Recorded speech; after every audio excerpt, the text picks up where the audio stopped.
Good evening, everyone. Call our meeting to order here. Let's all rise for the pledge.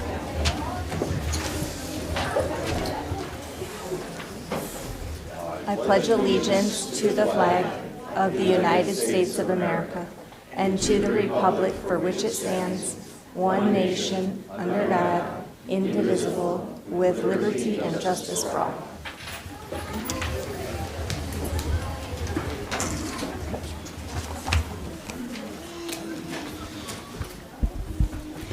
Okay, I'll ask the board members to review the consent agenda items. And of course, any of these can be pulled for discussion if anyone would like.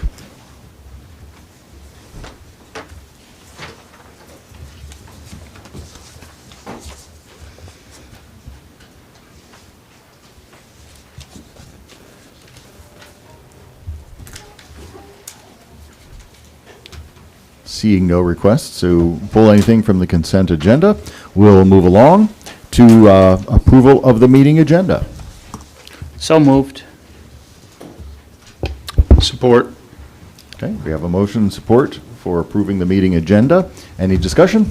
Yeah, I do, actually. Yes. Mhm. I know I wasn't here at the workshop, and just after watching, I just want to say one thing about removing the second public comment session. I was a little disappointed in that, mostly from, I understand the philosophy of like trying to streamline, and but if we look back, and we've just never really stuck with it or enforced this, but previously all of our agendas for the regular meetings, the second portion was supposed to be, the wording is always, this portion of the meeting is limited to 30 minutes and is intended for comments other than on the agenda.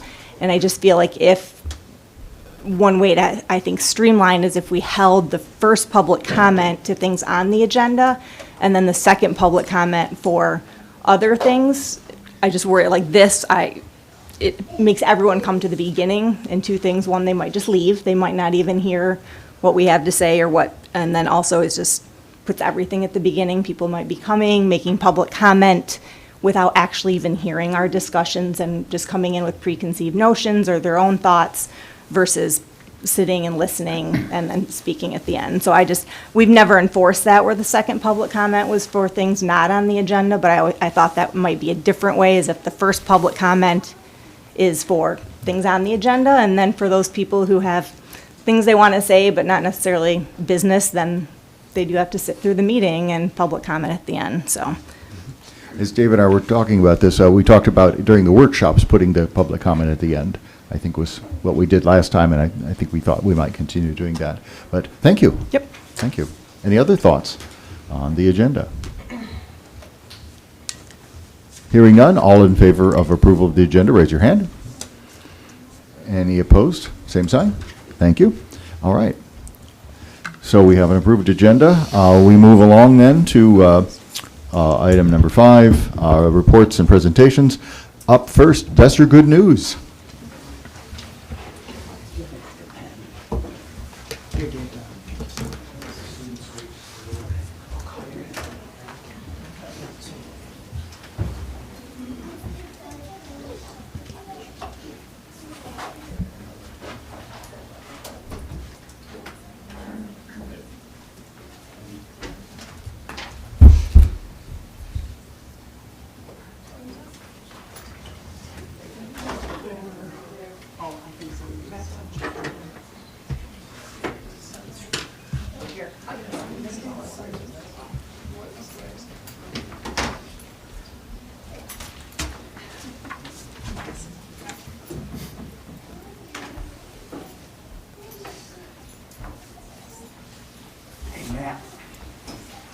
All right.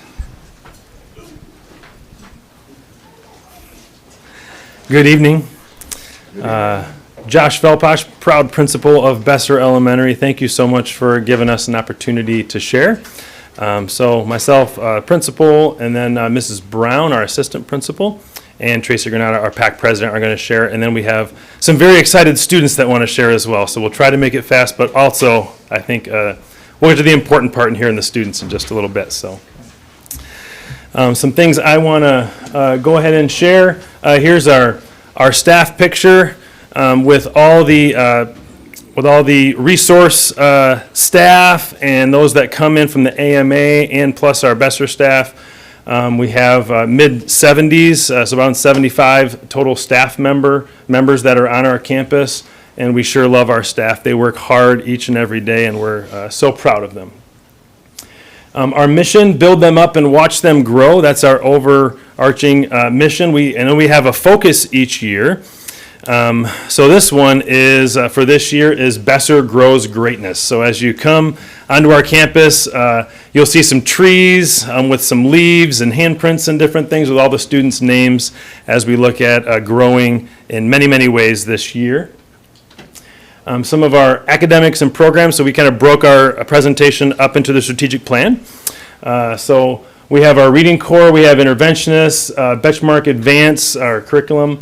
We have a wonderful coach. We have some Title I resources, and here's some wonderful students who are doing Sight Word Club with Miss Cross, one of our title teachers. And they were just doing this the other day as well, and it's fun seeing them in there.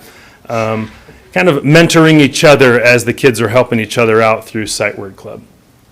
Some of the additional academics and programs are field trips. We have Starbase, Ready, Set, Swim, Ready, Set, Create, and NOAA, those district field trips that we have. We also have a very healthy pack that you're going to be hearing from in a little bit. And so all of our grade levels are able to go on field trips each year as well, especially this year. Once in a while there was a grade level that wouldn't be able to go this year. We're trying to have every single grade level be able to get off our campus and experience other things, so I'm excited about that. This is from last year. We had some guest authors come onto our campus, Renee Bola and Jonathan Rand. Jonathan Rand is from Michigan Chillers, so he was able to share some of his experience as an author, and our students just had a fabulous time getting to see actual authors, and it really fueled their creativity and their desire to learn. So we have a lot of guests coming onto our campus each year, and this was made possible through Alpena Optimist Club. And Run Club, I know a lot of the campuses had that. Wanted to show a few pictures. That's been a great thing in the spring that our students have been able to do, get them out, not just having fun during recess, but getting extra exercise and learning what it is to be a part of a team and in joining in on a competition together as well. This right here is March is Reading Month Glow Party. So we like to have fun while we're learning at Besser. And for those students that accomplished a certain amount of reading, they were able to take part in our Glow Party, and our PAC helped put this on. So we try to learn, but also have some fun incentives built in as well. And this year, we're just under 500 students. I think we're right at about 496, so we're just under. We added a GSRP class this year. So we have 2 GSRP or preschool classes, and then we have our junior kindergarten, and then we have 3 classes of each, kindergarten all the way up through 5th grade. And a lot of our classes are full and doing well, and so a lot of busy, fun stuff happening over at Besser. A highlight of the month is our bark assemblies. So we get all of our students together in our cafeteria. Well, actually, we get them together in 2 grade levels at a time because they wouldn't all fit in there if we put them all in there together. But we get to celebrate their accomplishments. And this year we did something a little different.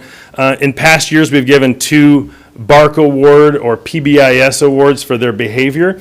This year, each class, each month is giving a BARC Award for PBIS or their behavior, and they're also giving an academic award. So we're celebrating those students who are also not just getting 100% on tests, but those students that are doing their best. That's really what we're encouraging teachers to give that award for, is those that are going above and beyond to learn and push themselves academically. So those are some fun awards that were given out.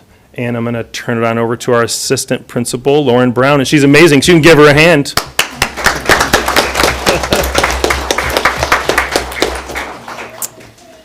Hi. So I'm new to Besser this year. I've been at the junior high for the last 2 years. It's been a great transition coming down to work with our younger student. It's something I've really enjoyed.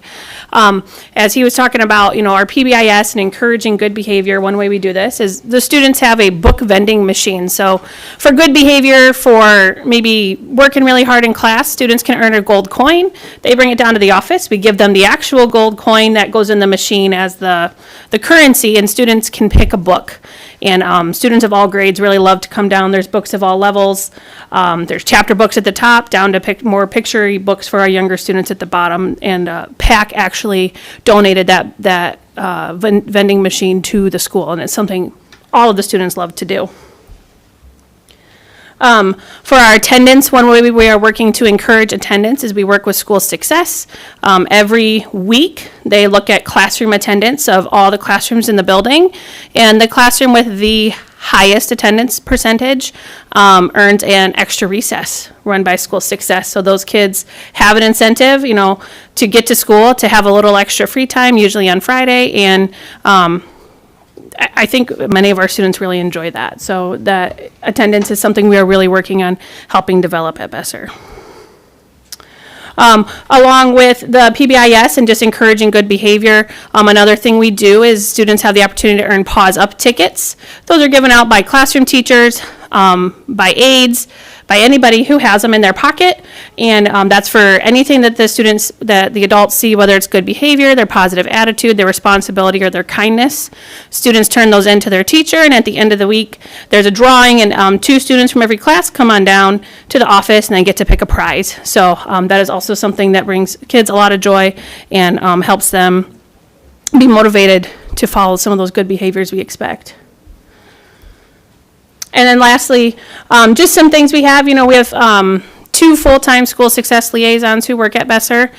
They are helping our students succeed in so many ways every single day. They're out, supporting students who might need a break. They're out working with students on their caseloads and just really helping all of our students. We celebrated Bus Driver Appreciation Day. Our PAC helped come up with some gifts. We have a pretty solid crew over at Besser. We recognize our staff for the week every week and just the good things that they're doing because, that recognition is important and letting everybody know, like we see and we appreciate all you're doing. Mr. Matt is our behavior tech who also works with school success, and he is got a caseload of students he works with and working with them on their behaviors as well. And then our PAC, again, is super strong and is really great at just, showing their appreciation for the staff and for everything we do at Besser. So I will let Tracy Granata come on up to talk a little bit more. All right, thank you. Well, my name is Tracy Granata. I am the PAC president at Besser Elementary, and for me, PAC has given me a chance not to just connect with the parents of our school community, but also the teachers, the staff, and most importantly, the students at the school.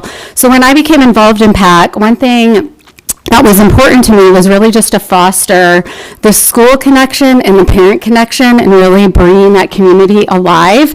And so we're going to highlight just some of the fun events that PAC has done that have really just fostered that sense of community within the school. So first one here, I'm going to go back. It is our fall festival. We just had our fall festival a couple weeks ago. And I know some of the school board members here have been present at it before to help with trunk or treat. But with this event, it's kind of a kickoff to the school year event, and there's nothing more fun than just seeing the kids have fun with their friends, parents mingling and interacting with each other, meeting each other maybe for the first time, because I've made this friend in school and I want you to meet, so-and-so's mom and dad. So it's bringing that sense of community together really right off the get-go.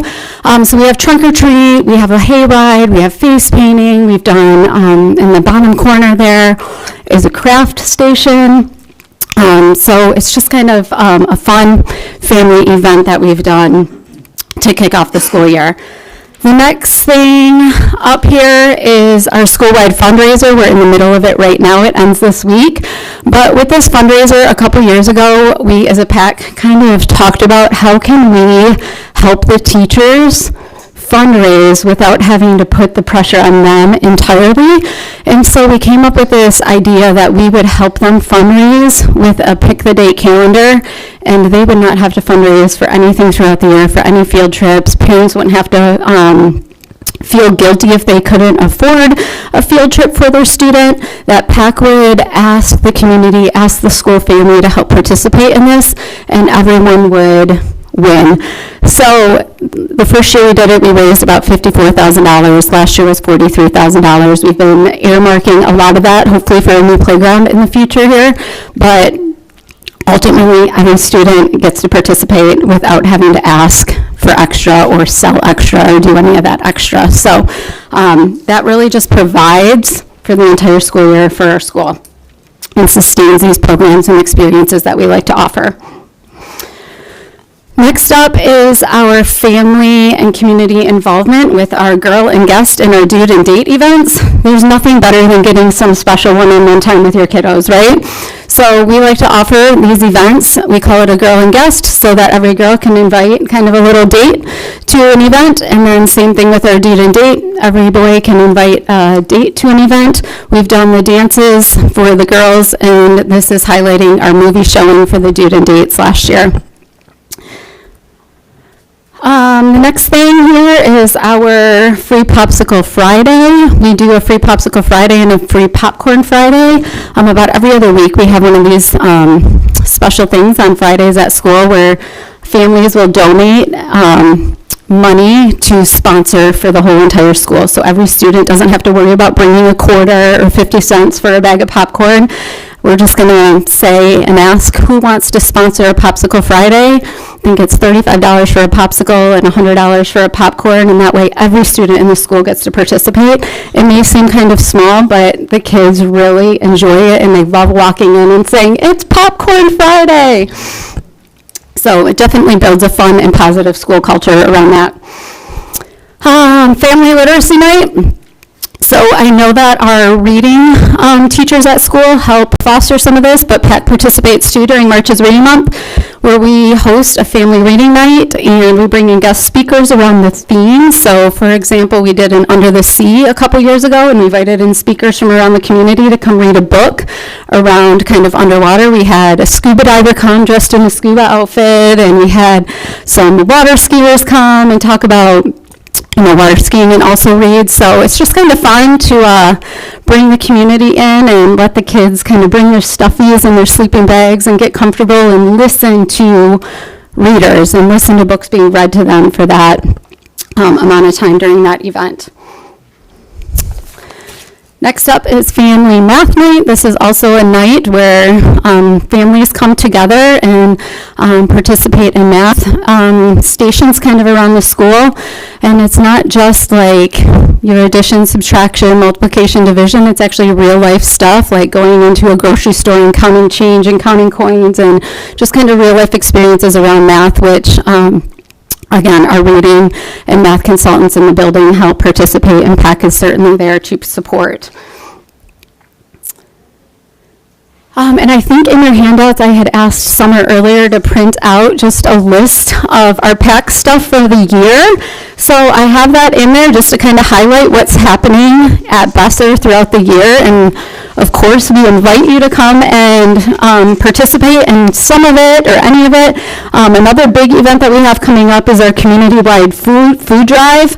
In November, we're going to hopefully try to fill a bus with non-perishable food items and give back to the community and donate it back to food banks here in town. And then we have our Winter Wonderland in December, where the classrooms decorate themed Christmas trees, and it's just a beautiful evening to kind of walk through the school and see the teachers and the students' hard work on those trees. So all of our events hopefully have highlighted just some of the fun things that have built and fostered that sense of community within our school. And I'm personally so grateful to be involved currently.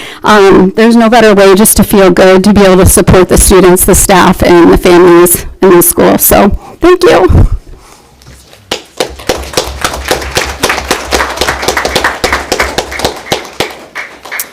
Well, thank you. At this time, we're going to have our students come up. We're going to start students with kindergartners are going to start out over here, facing this way, and then come all the way over to 5th grade. So students, come on up. Form a line from here all the way across. Test, test, test. Testing, testing. There it is. Test, test, test.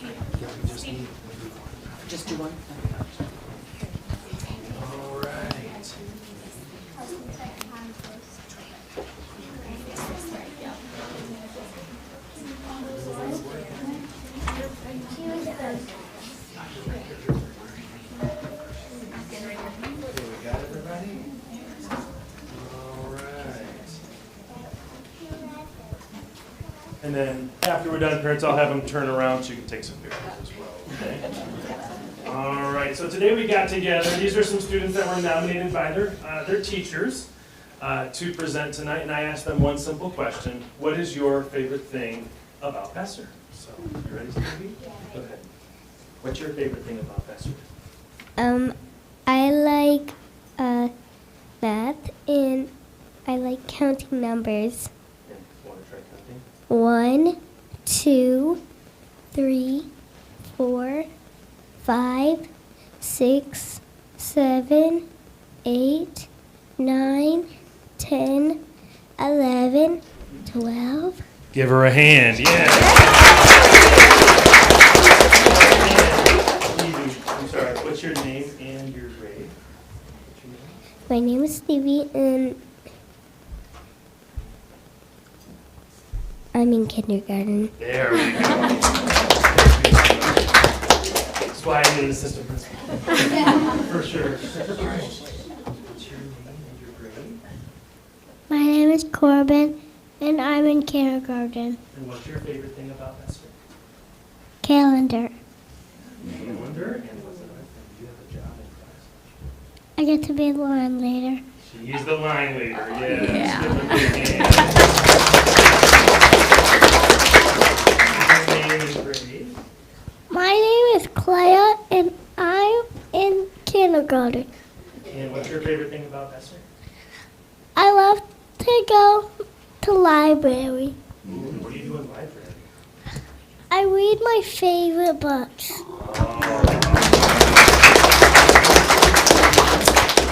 Your name?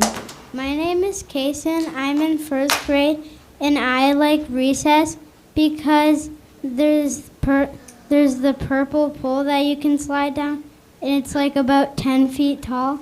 And there's a yellow pole that's not that tall, but it's a bit tall. Okay, I love it. My name is Henry, and I'm in first grade. What I like about Bess is reading because you can never stop. You can go on whenever, and you can get a higher grade level at it.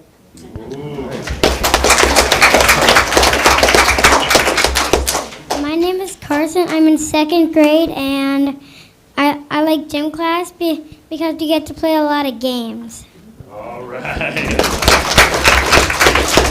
What's your favorite game? You said your favorite game. Spider tag. Spider tag. All right. Name? Good evening, everyone. My name is Ryan, and I like the principal and all the wonderful staff that are sponsoring our school and developing the kids to a higher level. Thank you. I did not tell her to say that. Good evening. My name is Owen. I like art, health, and music class. Ooh, I like it. Hi, my name is Stella. I'm in fourth grade, and my favorite thing about Besser is all the kind students, friends, and buddies. Hi, my name is Pearl, and I'm in fourth grade, and I like switching classes because Miss Leitner is very nice, and she'll help you if you need help, and Miss Pagels is really kind, and Miss Zilkowski is really funny.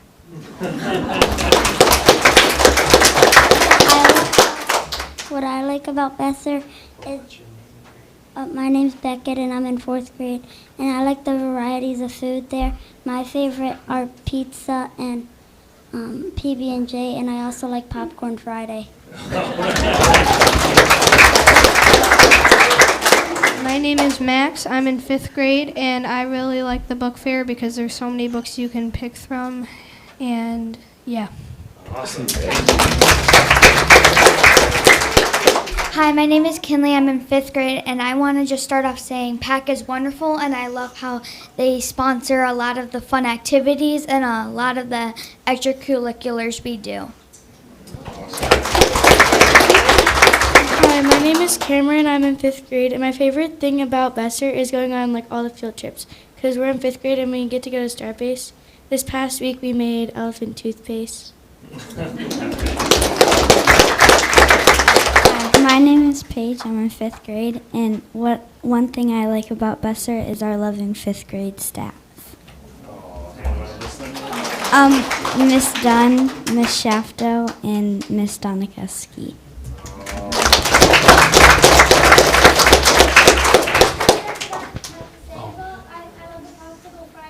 Let's go Fridays. Okay. Can we give all of our students a big hand? Thank you for coming tonight. You guys want to turn around so we can get a little picture? Turn around with the school board in the back. Oh.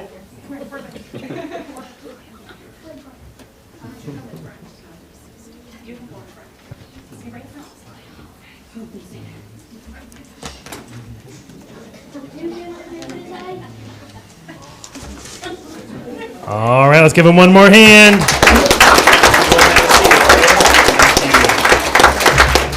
Thank you, board. We really appreciate all your guys' support. Thank you. Thank you very much for coming. Good job, everybody.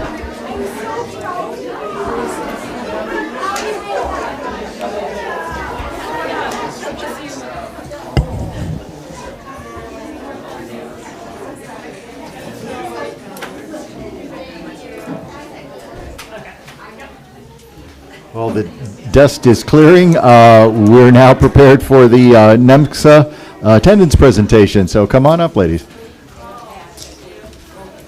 You guys, how do we follow that? We need to talk about truancy. This isn't fair. Not Popcorn Friday. Not Popcorn Friday. Did you have to? Oh. It should load in. Okay. I don't think anybody. There we go. All right. Good evening, and thank you so much for having us speak on behalf of the School Success Program. We're going to be kind of honing in on the truancy procedure and process. When Dave came and talked to us, we thought that that would be a great place to start. My name is Dorothy Pintar, and I am the School Success Program Director and Community Programs Director for NEMSCA. With me is Liz Skiba. She's our area manager, and Lisa Worth is hiding behind us. She's our newest supervisor for Alpena County. She's been at Besser as a liaison for 24 years, and we finally brought her over to the other side. So it's going well. So some fun fact. I have been with the program for 30 years, and I was thinking about this. I've been in this building, my office has been in this building for 29 years.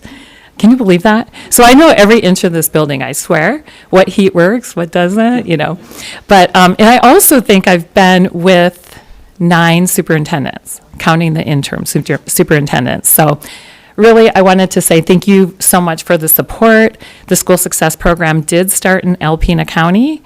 And we've expanded, and we'll show you that. So I think I'll just get started. Our mission, the School Success Program is dedicated to ensuring that every student has the opportunity to reach their full potential. We provide personalized support, mentorship, nurturing environment, and to foster academic success and personal growth.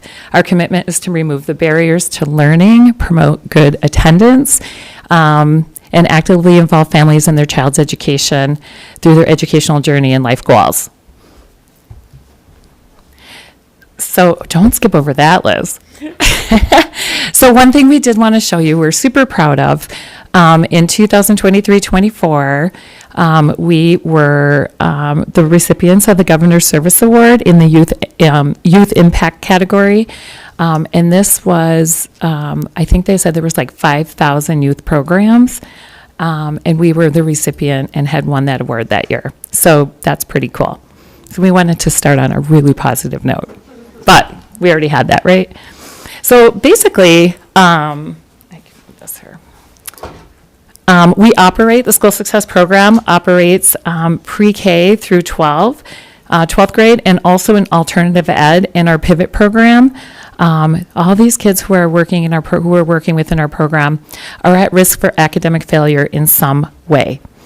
Our students are referred for various reasons, possibly poor attendance, behavior concerns, crisis, academic struggles.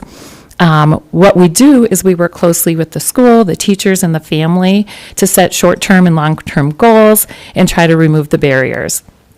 One of the other things that we do is assess the situation and the family situation and are able to refer to outside agencies to help remove that barrier. So it's really important that our staff are really involved in the community and understand the community resources and stay intact with that. So also we were launched, like I had said, 34 years ago. So I've been with the program for 4 years. I started out at Ella White. We had 4 staff, and we only focused on truancy, getting kids in school. And it really has expanded, as you will see. But really, we really feel like our program improves attendance, academic performance, and engages families while trying to reduce the truancy.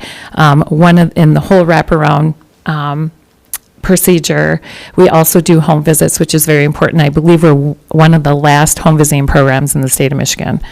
So since the state of Michigan began funding partially the School Success Program in 2014, we were able to expand.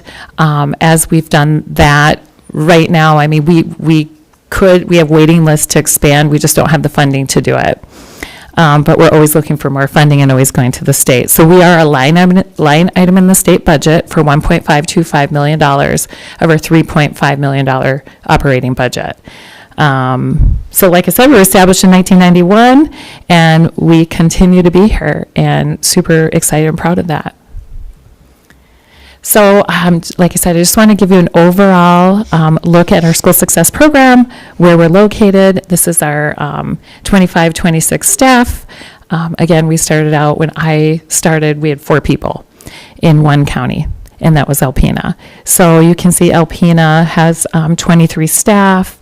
Iosco has 10 program staff, so this is kind of where we're located.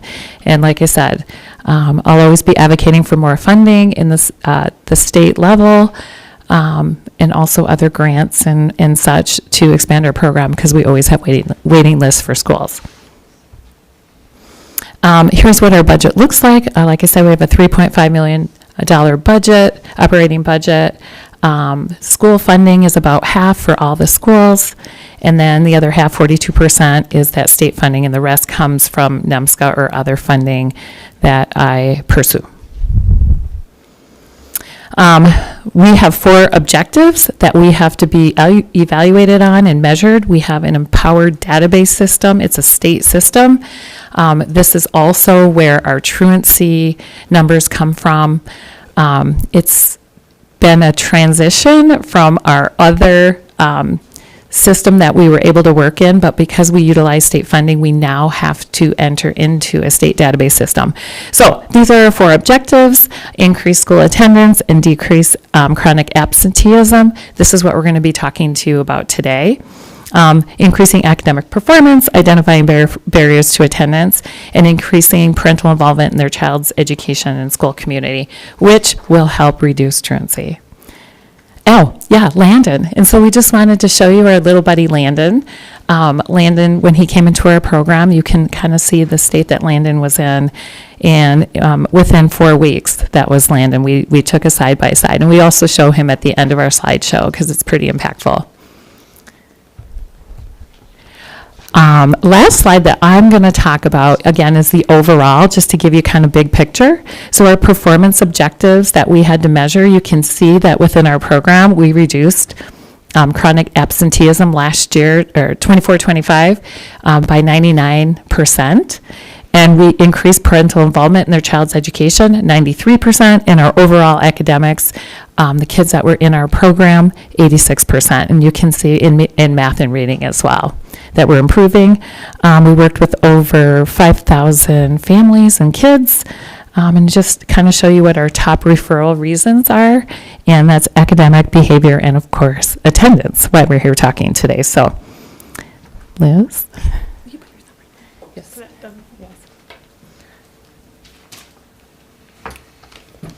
My name's Liz Skiba. I'm the school success area manager. So I work in the 9 Northeast Michigan counties with over 50 staff that we have in our program. So as a part of our program, we have an intense attendance intervention piece. Sorry, it's not mine. So I'm going to focus here on the attendance intervention piece that we work with. All of our liaisons work with this kind of standard model that's in front of you. And I would like to talk about the process in terms of how we move from letters into an action plan, and then occasionally we have to move on into the court system. I myself come from a history of working in the court system. I have over 14 years with local courts. I actually came to the school success program because I worked with Dorothy as a colleague in terms of working with children with delinquency and abuse and neglect. So I really have a strong passion for this area of work, and I'm going to talk about the process. However, I think the most important piece to underscore what we do from the day-to-day processes is that our relationships with these families is the paramount piece to making this thing work. So yes, we are doing letters. We're starting with a first letter at 8 absences, a second letter at 12 absences, and then a third letter at 15 absences. But so much more goes into what happens between those letters in terms of phone calls, talking with parents about pretty significant life changes and what we can do to, by all means, avoid going into, the court piece of this process. So we do work with families intensively. When we get to that last letter, we set up a meeting with them. We have an action plan meeting. We talk about what the goals are for the families, what barriers can we reduce or eliminate, and what sort of strategies we need to put in place to help their student.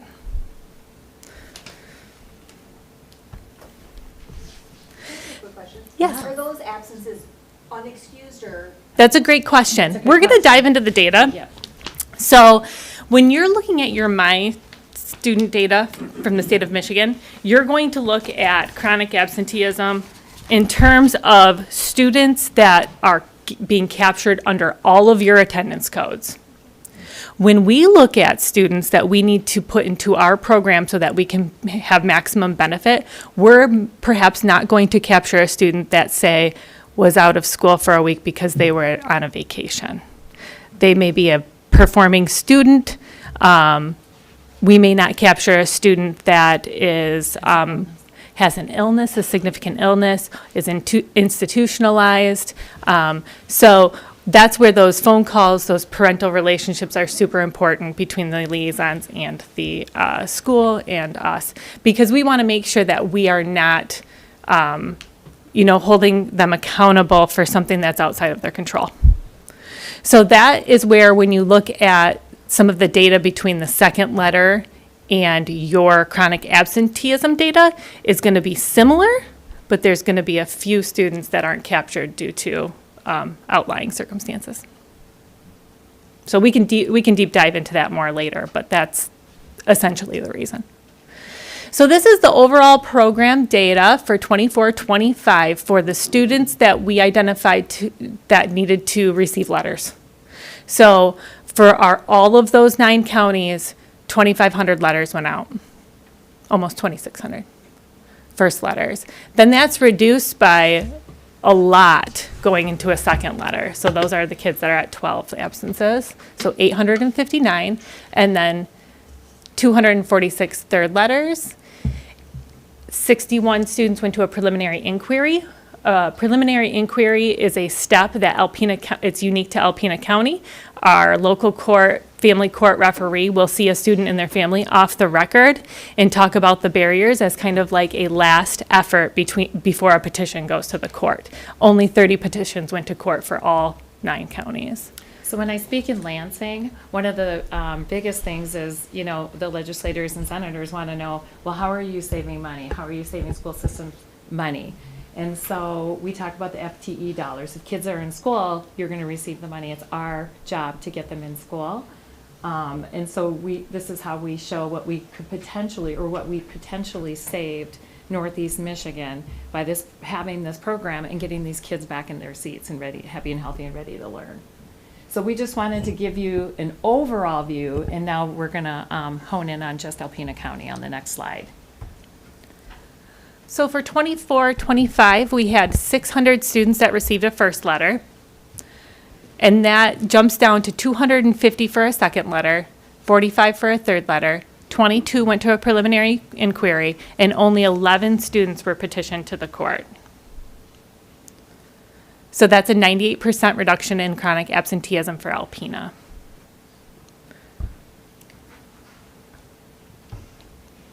Here's your school by school data. We wanted to point out, obviously Thunder Bay Junior High is the highest because we work with the 6th, 7th, and 8th grade. And then Alpena High, you may go, well, how come there's only 26? Our program is just focusing on freshmen on 9th grade and their chronic absenteeism, because that's really what fits into the program. Again, the best results we have are early on in the early elementary to be preventative and catch the parents in that process early on to remove the barriers. But really, the way the program is designed, we're not the truancy officers for the entire school, so 10th, 11th, and 12th. We don't have a lot of parental involvement in their child's education. We really can't know from when they leave here and go to ACC, what are they doing in between there? So we really need to work with the families and the parents that fit the program. So that's why you'll see kind of different numbers and why that's happening. And sometimes the Michigan data also will be different than our data, although we're only as good as the data entered into systems. So, if say, somebody misses 2 kids and we're behind on our letters, but we all work really well together. Remember, we're only as good as the data that's being entered as far as who we're working with and what it looks like. I just have a quick question. So when they get the first letter after 8 absences, is that all year, or does it restart every semester, or how does that work? That is for the full year. Okay. That captures a full year. Occasionally, there'll be a circumstance where, we identify that that's not necessary to move on to a second letter because maybe there's just a few more absences in between December and May. So that could be pretty, difficult to process as a parent. Like, why am I getting a second letter when there's been so few absences? So we are very diligent and mindful about how we communicate and, send things to parents, how that's being received. So just a little bit more about what we do with students on a day-to-day basis. I know we spoke a little bit about the reasons earlier. The top 3 reasons, academic, behavioral, and attendance, are the typical referral to the whole program. But we also wanted to point out that for the 24-25 school year, those top 3 barriers there on the left, the social emotional skill development, educational skill development, and support systems, were the ones that we were tackling the most. So when we talk about support systems, this is really the last 2 years, we're really trying to identify exactly why, and to give you this information, or Lansing, why kids are missing school. And one of the things that we have seen this year for the first time is homelessness. So I oversee all programs at NEMSCA, and so one of the programs that I do oversee as well is our housing homeless program.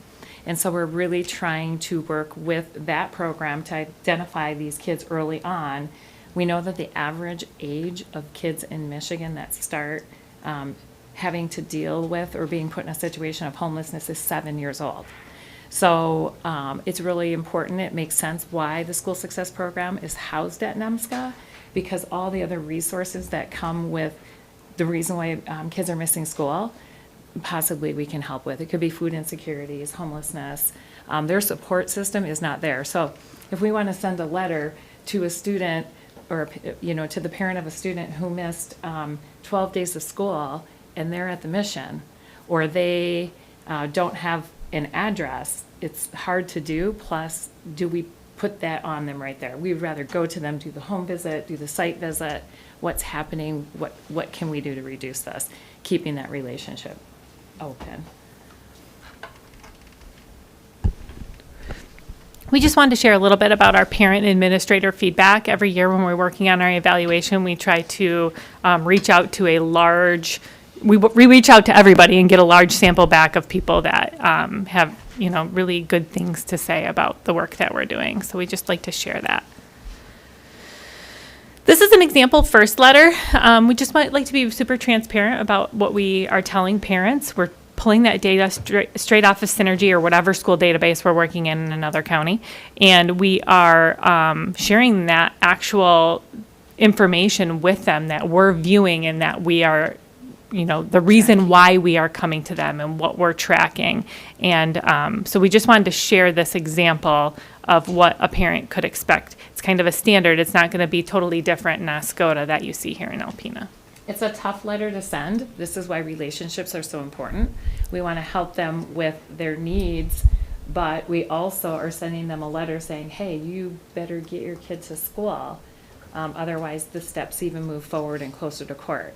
And so us putting our names on there, School Success Liaison, that name, guess who gets the phone calls when the parents get the letter? So we better, A, know what we're talking about, B, have had some interaction with them beforehand so they're not like, what is this? So we really try to, work the program and not have them surprised when they're getting a letter.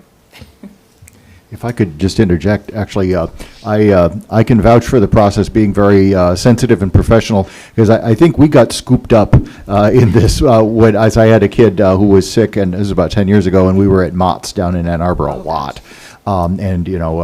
Fortunately, she's recovered and everything's gone well, but it was nice, it was comforting in a way to know that someone was watching. Of course, when we explained what the problem was, everybody was very professional and said, oh yeah, we're not worried about you. Yes. But anyway, I just appreciated that, again, somebody was catching those folks who weren't showing up, so that's wonderful. Thank you for that feedback. It's great to hear. Yeah, you bet. Well.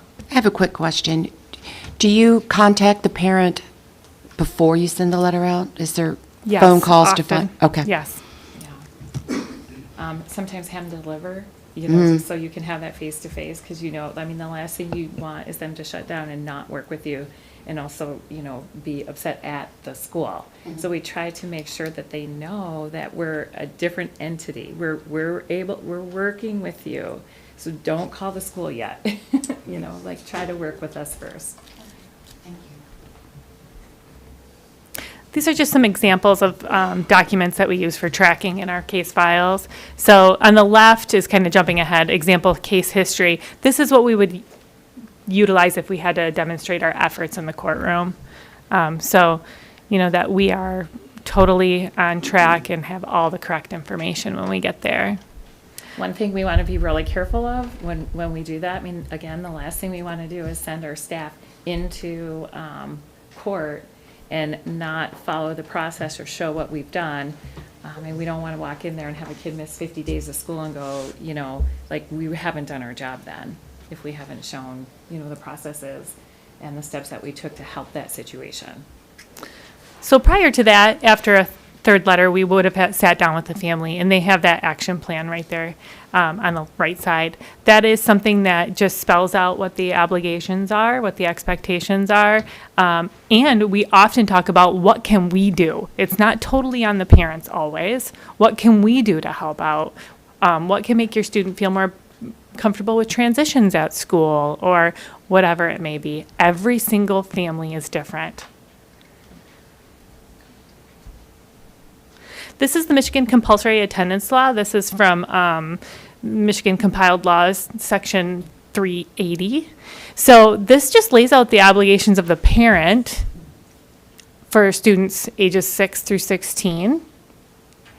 And we just like to be transparent and share this with families as well, so that they know that we're not the ones necessarily that have, tried to say this is what has to happen, that this is our supporting them under the Michigan law. So we often share this with families as well. So last but not least, this is Landon. Yeah, there he is. A very recent picture. Last year, recent picture of Landon. We're super proud of him. Do you have any questions for us? Have you noticed that is the number, like, just Alpena specifically, has that number, do you feel, been increasing or decreasing, or is it kind of ebb and flow when you look at absenteeism? I wouldn't say increasing. I think reasons are different every year that we're like, whoa, that's different, but I think decreasing since I've been here. And one of the things that happened is when we first started the program, now you're identifying more kids. So now there's more, but I think it was always there. So now that, the program is there, if you look at other schools, when they first start, it's growing pains. So they may think, oh my gosh, we have a terrible truancy problem. No, we're just identifying it, and now we're working with it to reduce it. So I wouldn't say increase, but I would say some of the reasons are different from year to year. But I would hope it's decreased. I think 2020, when I look at the data, it was a reset year. So things kind of were funny those years. And the more staff you have, the more identifying you have, which is a good thing. Because, like if in Northeast Michigan, so if we're only in 7 counties, we're only reporting 7 counties, but we have another school, we have another staff, now we're identifying those kids who are truant and trying to reduce the barrier.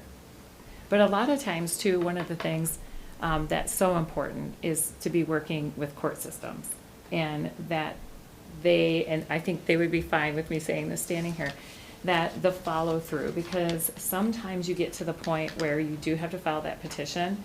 We have worked with that family has worked with us, and that follow through isn't there. And so if we lay all the paperwork in front of court systems and nothing is happening, how do you start over? What do we do? So we hope the process continues. And so having a strong relationship with county court systems is like key to this piece.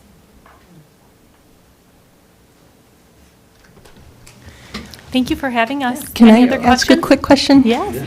What are we doing separate from them then, or with them together, different from other schools, to try to solve this problem? We have some principals if you want to come on up and put you on the spot. Thanks, Colin.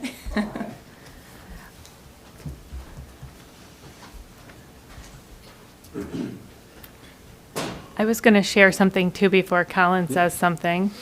Hans is not with us anymore, but this is not being shared. I'm sorry. I don't know where it went. There's a picture of Hans with a student that had really good attendance, and she had a consistently good attendance in the slideshow. So we do other things. The School Success Program supports in other ways to support the students that are doing well with attendance, to incentivize that as well. So we're involved in those attendance intervention programs at school too. Yeah. Thank you. And I guess before I put you completely on the spot, a lot of the PBIS programs and you heard about at Besser and things like that do have attendance incentives as part of those programs. And then, of course, the relationship between the teachers and the students. There's many conversations going back and forth, kind of leading up to them getting into the school success program. And then, if you want to add anything to that, you're just basically correct that. anything? Yeah, no. That's basically it. Our PBIS programs are designed to, it's behaviors, it's attendance, it's grades. We're looking at all those things. We work very closely with our school success. They do a fabulous job. They're constantly calling kids, and we're back and forth with them every single day. So if we see a need on our side, they're right down the hall from me, and I can call them up. And again, we collaborate all the time with incentives within the school, the incentives that NUMSCA offers as well, but we're always constantly going back and forth, and it's a great collaboration, between the two programs. Could you remind us what the acronym PBIS means? Positive Behaviors, Intervention, and Supports. Thank you. Did I pass? Other questions? All right. Well, thank you Yeah, for coming thank up. you. And thank you, ladies, very much.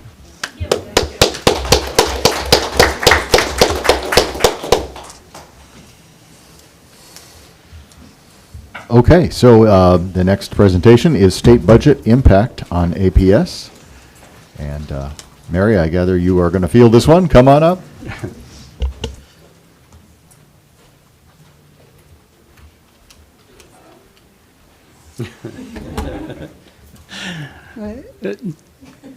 You appear sad.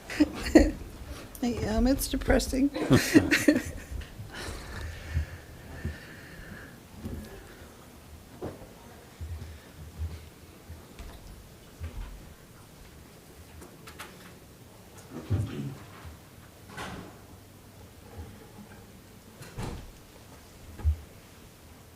Here it is. So, this is really the reality of the state budget, its effect on APS at this point in time. Some things will change. We're finalizing our fall count. That will change our enrollment amounts, which has a roll-down effect on all of our numbers. So, looking at the state budget, the first line is our Prop A obligations. So this is what the state gives us based on Proposition A, which was the change in the way the property taxes were handled.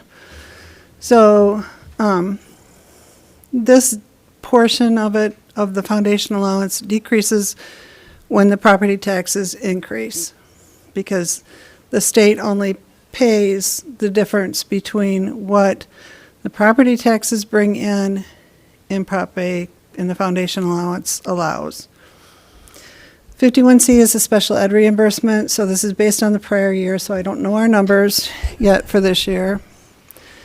And then the 22B and 51E are the other portion of the state's formula-driven per pupil foundation allowance. So in looking at this, we have a total change in state-funded foundation allowance of $673,161.40. So the other part of it is property taxes, which will show up later on in the presentation. So the unrestricted changes for isolated districts, we're receiving an additional $8,416. These two MIPSR sections, the 147A1 and A4, the A4 is what was given to us in lieu of the per pupil foundation allowance last year. It doesn't show up on the state aid this year. So we lost $1.2 million because they did not give us a per pupil foundation allowance that carries forward into the future. They just gave us a lump sum of money, and now they've taken it away. The 152A is our Headley obligation. These funds are mandated when they mandate data collection. This is like their payment to us to carry out the data collections. We're getting an extra $121. 61D is the CTE per pupil. This helps offset non-grant CTE costs. So we don't charge our teachers to the CTE grants because the district has to support the basic education in the CTE classrooms. We do have on the back side of the MIPSers, which is our retirement system, a small reduction in the rate. And it's based on the previous year's wages. And I use the numbers to kind of play around with it and came up with about $750,000 that's the value of the perceived reduction in MIPSers. However, when we calculate the MIPSers charges for this year, it's based on current wages, and I don't have those numbers, so I had to just kind of guess and base it on the prior year. 29.6 is our enrollment stabilization, and we lost $115,000 there.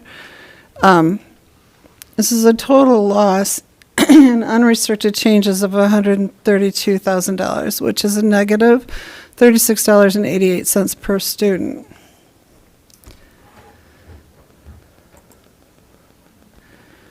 On the other side, which is the other part of the per pupil foundation, is our property taxes. So we had an increase to account for $812,000. And this also takes into consideration the Headley rollback for the current fiscal year. So our actual, when we add everything together, the local side and the state side, the actual per pupil increase is $679,000, which works out to $188 a student, not the $442 that the state and everybody else is hollering about. And we do also have restricted revenue changes. We're receiving additional funds in at-risk, possible funds in 31AA. We did lose 35A5, which is additional instruction time in the K3 age rating for reading intervention, and we use it for summer school at that age range. So we lost $59,000 for that. We've received additional for English learners, some CTE added cost on robotics, and then they've added a educator compensation line item for $524,000. And the way it reads is that it basically covers everybody except for administration for a compensation increase for the fiscal year. When you figure that out, it's not going to be very much per person. So our total restricted, and when I say restricted, it means that whatever that grant is, those funds can only be used within the parameter of those grant allowable expenses. So it's restricted funds. The other portion, the top portion where I calculated the per pupil increase, is unrestricted. So we can use that to cover everything that the district has to pay for. So just personally, I find it very disheartening that the way the state has presented this to everyone, and they're not, in my opinion, they're not being honest. And I think it's very unfortunate for our children when the school districts did not receive a per pupil increase last year, and then they play these games with the numbers and take away and give back little bits and pieces and rearrange the categoricals. But that's just me, so. Any questions?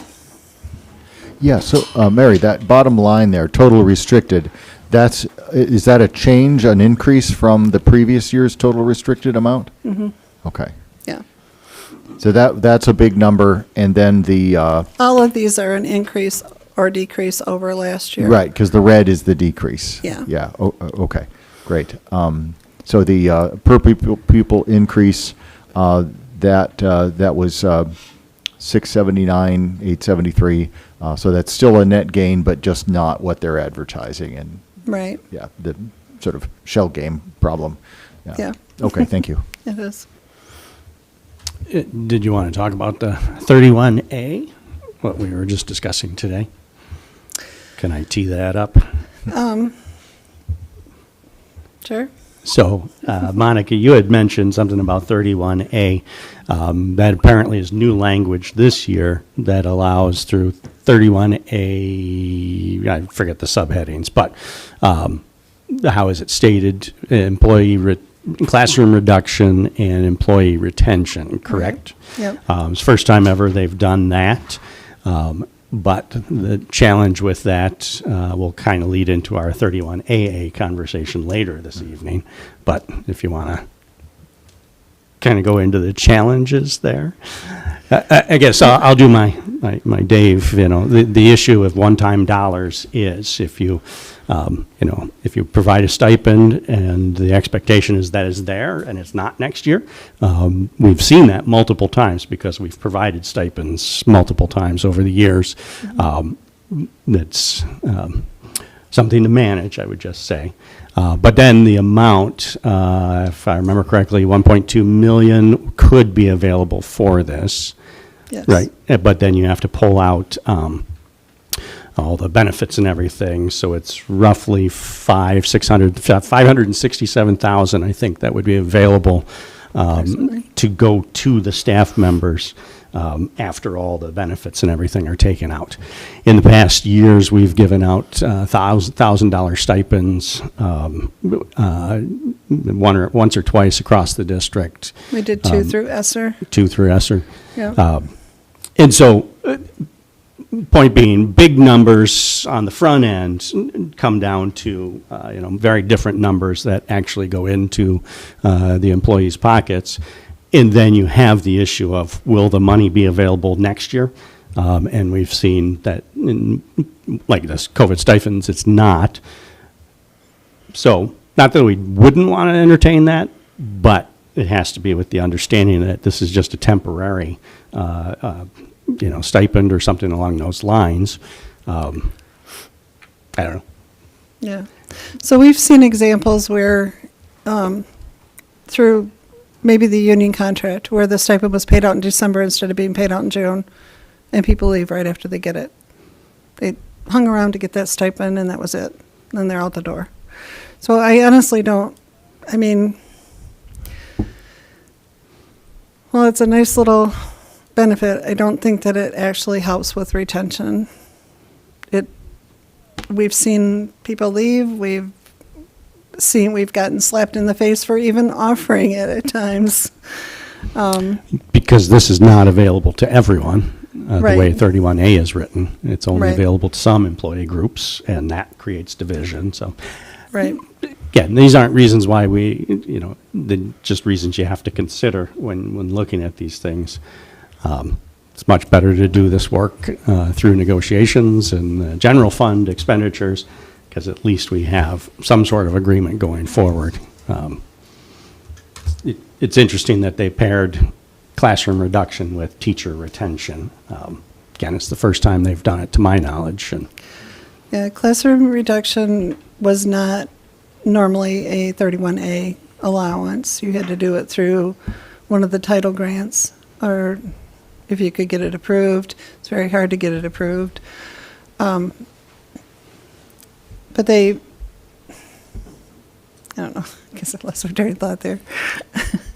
There are two different sections, so there's, you can opt into either one of them to do this.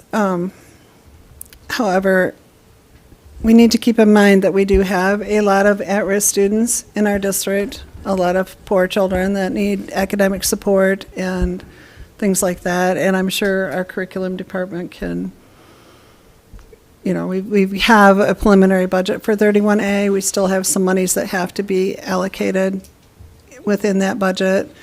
And Stacy and I and Matt and Stephanie were talking about it earlier today. The different needs that there are around the district to help support those kids. So, Mayor, you said that the 271.2 didn't trickle out to very much. What is our total educators? well, we have like 203 teachers right now. 202, 203. And then the way the language is written in that, I have the law in my folder I brought down. It goes to educators, but they're considering everyone an educator except for administration. So the IAs. The IAs, the bus drivers, food service, So when you have that big pot and you divide it out by all of those people, and then your mandatory benefits, which would be retirement, FICA, workers' comp. And that comes out of that number as well? It's not going to be, there isn't anything that says that we can't. If we don't, then we have to support it through general fund, which is an increased budget cost to general fund. So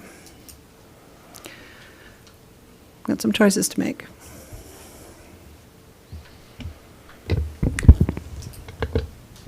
I assume this is going to be a conversation at a later time then, as far as the use of that.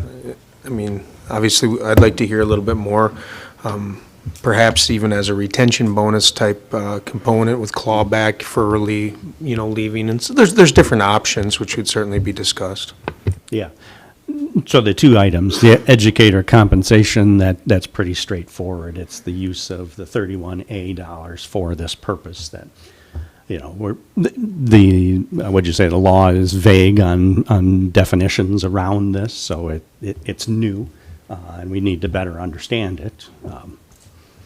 So yes, yeah. So I don't know if they're applying the same description for educator as they are in 27L.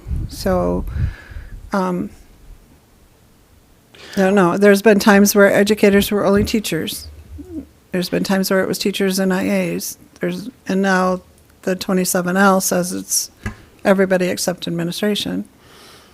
And the other thing, so when does that discussion take place? They've thrown this November 1st deadline on both 31A and 31AA, correct? 31AA, I believe, is about a week later. The 12th, I think, is the date. So they've put these very short deadlines on districts signing on to it. And we're going to spend some more time with the 31AA this evening to kind of paint this picture of this is unusual, perhaps unprecedented, the way they're doing this, and with very short timelines. Again, we got the budget 2 weeks ago. Was it 2 weeks ago? Yeah. And then those are just numbers. And then what follows after that is all the clarifications. Those clarifications are often insufficient to really understand what they mean. And then there's this rush to sign on the dotted line, essentially, that districts across the state of Michigan are pretty concerned about. I've been in group meetings and, having to sign up for something that you don't fully understand is no way to do business. So we've only got until, next Monday's the 1st, right? Saturday's the 1st. Saturday's the 1st? Yeah. So saying that out loud, really. We've only got through the end of this week, and just to give you an example, they always give a frequently asked question list with each grant that they put out. The 31A is not even on their website yet. It just says it's coming. So you can't even answer the questions that you have because you don't have the material for it. And I don't know how accurate this is, but essentially what I was told by reputable sources, people that are in Lansing, NIMSLA and other groups that we meet with, essentially it came down to 3 people in the room, finalizing this budget, the governor, the House leader, and the Senate leader. And now everyone is trying to figure out what all of this means. And if this happened in July when it was supposed to, we'd have lots of time to figure this out. But, first payment, we've received the first payment now, or, we received must the have. October payment, yeah. Yeah, when we received that? Friday? The 20th. The 20th. Yeah. So they're sending the money out. They haven't really clarified much for us. And it's up to us to sign up and figure it all out. And there's just those 3 people kind of understood what they were agreeing to. And then everyone else is rushing to figure it out. So I hear tell there's some changes coming possibly, but we looked for that all last year with the 3% employee health care reimbursement, which did not get straightened out. So I don't know how much faith I have in that. I'm looking at December for a budget revision because I feel like then we'll have more numbers locked down and I'll have a better idea of actually have our enrollment for the fall, our complete FTEs that's reported to the state. So the numbers are more accurate if we wait until December. So, And just so everyone knows, those numbers are certified on November 16th, 15th, 16th, somewhere around the middle of somewhere around November. there. We'll Which have is- our official total of enrollment. which is after they release the November state aid, so that's why I need to wait until December to do the first budget revision. And we have a lot of grant work to do also, so. Okay.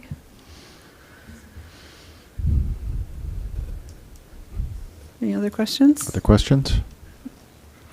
With the proposed budget that they sent out to the schools, I know that there was a question that we might not be able to apply for grants for certain things like robotics.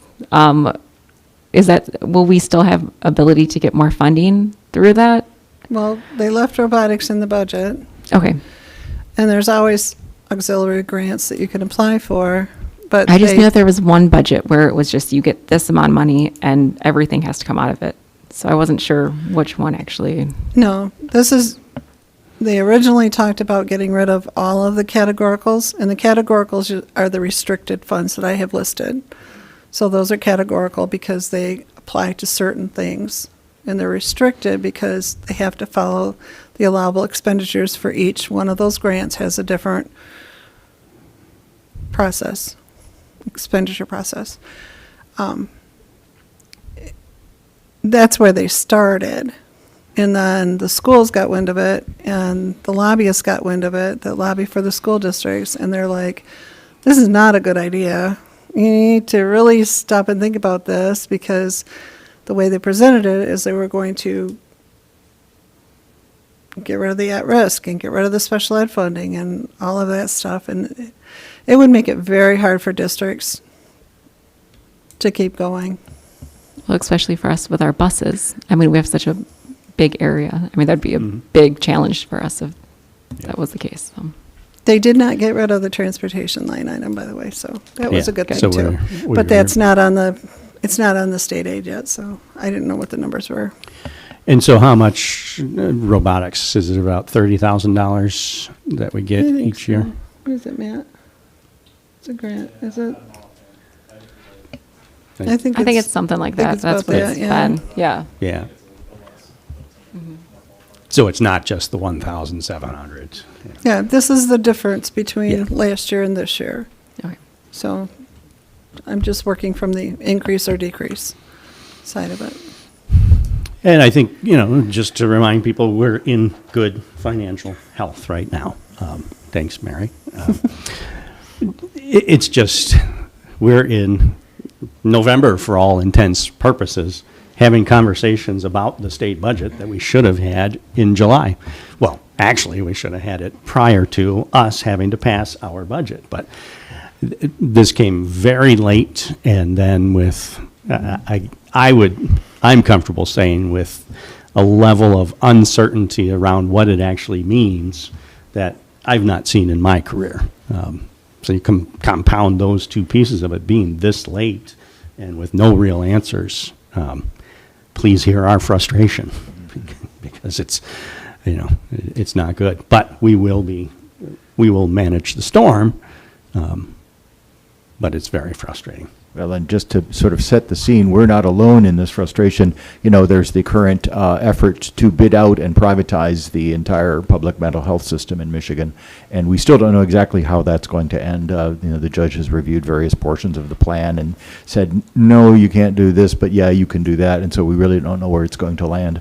And that's also a very big ticket item. So there's all kinds of chaos going on. So, I think we just, have to take the information as we can get it and do our best. Yep. I have a quick question, hopefully. With 27L, they've done this before, correct? It's the educator compensation. Have they done something similar in prior years? They have, I think it was 2 or 3 years ago, they did something. So we use that and for the group and then we offset the other ones with ESSER funds. Okay. So if they had it calculated in their union contract, they got it paid through general fund. If they had, like, the teachers got that through the 27 grant, the rest of the staff received it through ESSER. So we kind of like, so that everybody got something and to make it more fair, because Dave and I felt that it really isn't fair when the state legislation goes out of its way to target one group and give them money, when everybody in the school district works extremely hard. You know, everybody cares about the kids. You know, it's disheartening when they do stuff like that.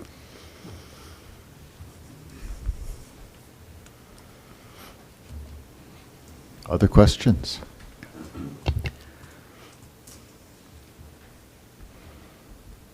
Thanks, Mary. Yes, thank you very much.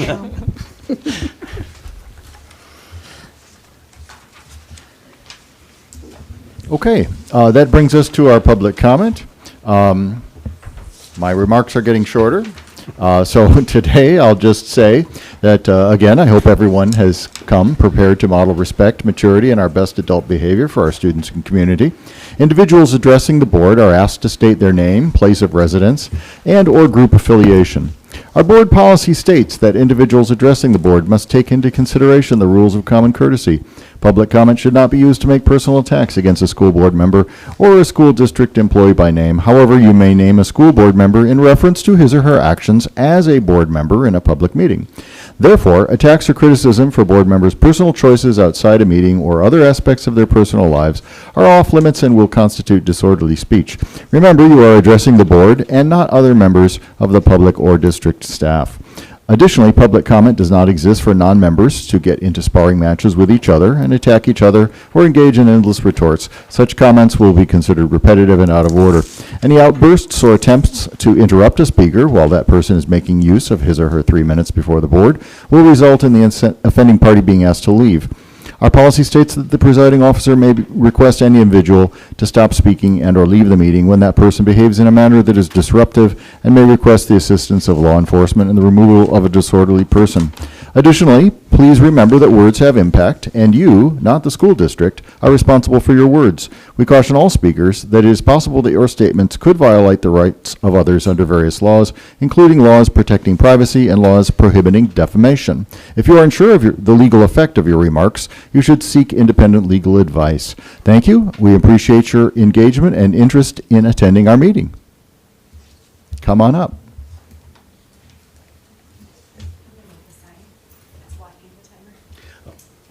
Thank you.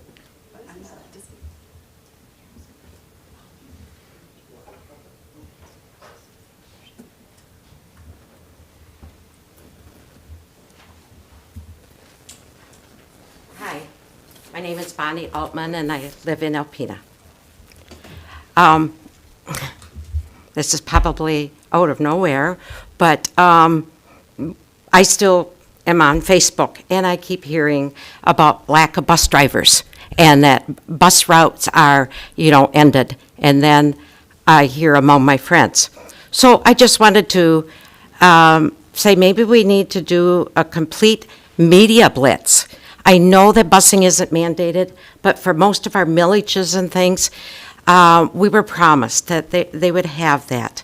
And it's now parents have to make arrangements real quick, or grandparents have to step in.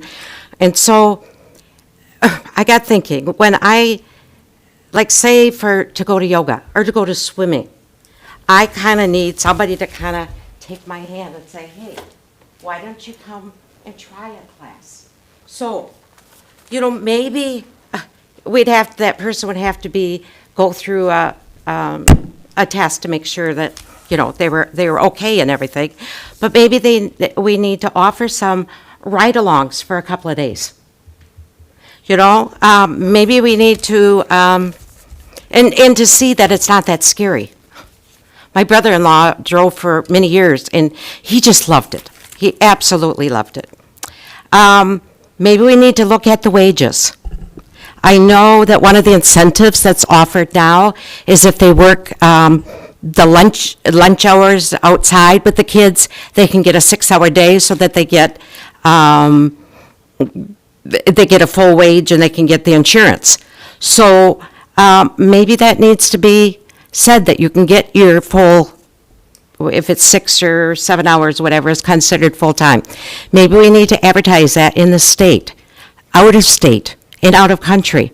I know this year, a very good job was done to bring teachers from all over the world here that have just moved over here.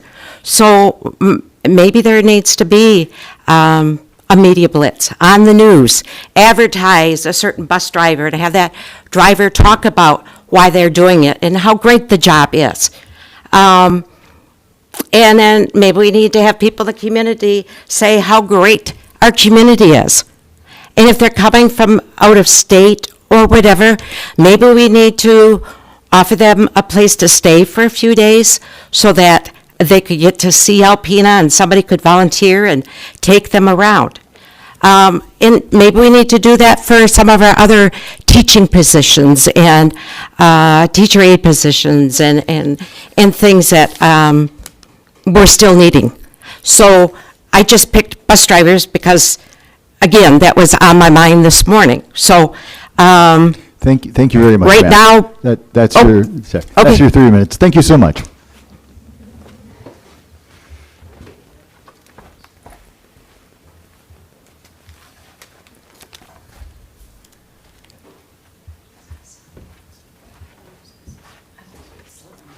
Hi, my name is Callie Brusso, and I'm a graduate of Alpena High School, and more importantly, a deeply concerned citizen.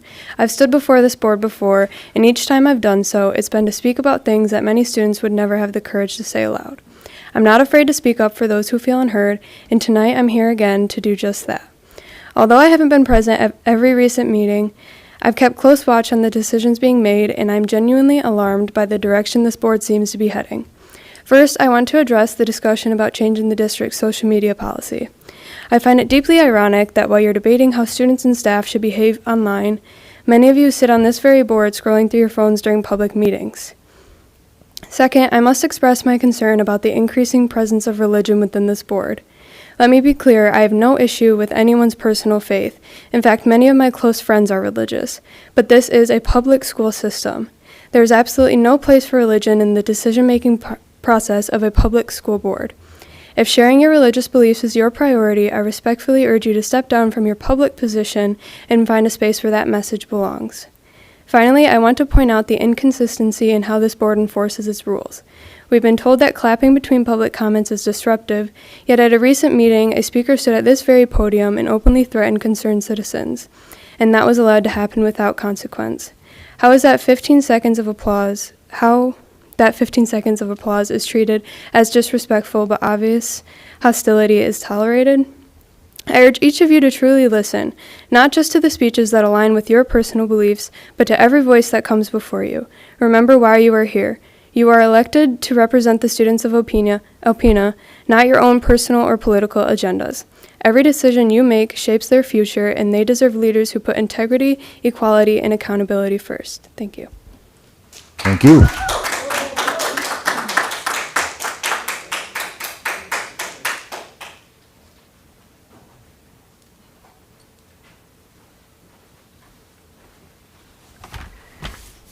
My name is Barb Beamish. I live, vote, and pay taxes in Alpena.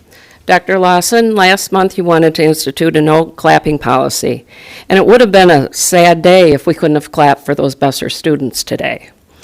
This month you want to eliminate one of the public comment sessions. At the workshop, you justified the elimination of one of the public comment opportunities by saying that would eliminate some of the grandstanding and retorts that go on for a long time, which is not really interesting to the board. The definition of grandstanding is a way to attract attention and impress others. It can involve dramatic actions to gain public acclaim rather than genuinely addressing a problem. Most of the local public comment speakers have been genuinely addressing the actions and decisions of the board. We're all concerned community members. We're taking time away from our families tonight because we're trying to hold you accountable for your decisions. We're concerned that some of your decisions in the past few months could result in lawsuits, which would be detrimental to the finances of Alpena Public Schools. I am insulted that you feel we are grandstanding, and appalled that the board is not interested in our public comments. The board discussed setting family engagement goals. One possibility was community listening gatherings. If you're unwilling to listen to the people who are in this room tonight, why would the community attend other gatherings? Why would their input be uninteresting and accuse them of grandstanding? Public comments and clapping at school board meetings are a First Amendment right. Traverse City, Boyne City, Gaylord, Petoskey, and Onaway all allow 2 public comment sessions. The only time we've gone over 30 minutes recently was when the carpetbaggers were here. Facebook comments regarding the article in the Alpena News last week included, "Silence the parents. Sounds legit. Smash my head. When you can't handle criticism, limit the critics. But public comments and discussion, isn't that interesting to the board? Wow, just wow. Trying to stifle free speech." There were many comments about it being time to homeschool their children. Oh, wait, is that part of your agenda? Since you have accused me of grandstanding, Dr. Lawson, I may as well do a little grandstanding. I'm going to gift you a copy of the U.S. Constitution so you can become more familiar with the First Amendment. Thank you for reconsidering this decision, and thank you for allowing clapping. Thank you very much.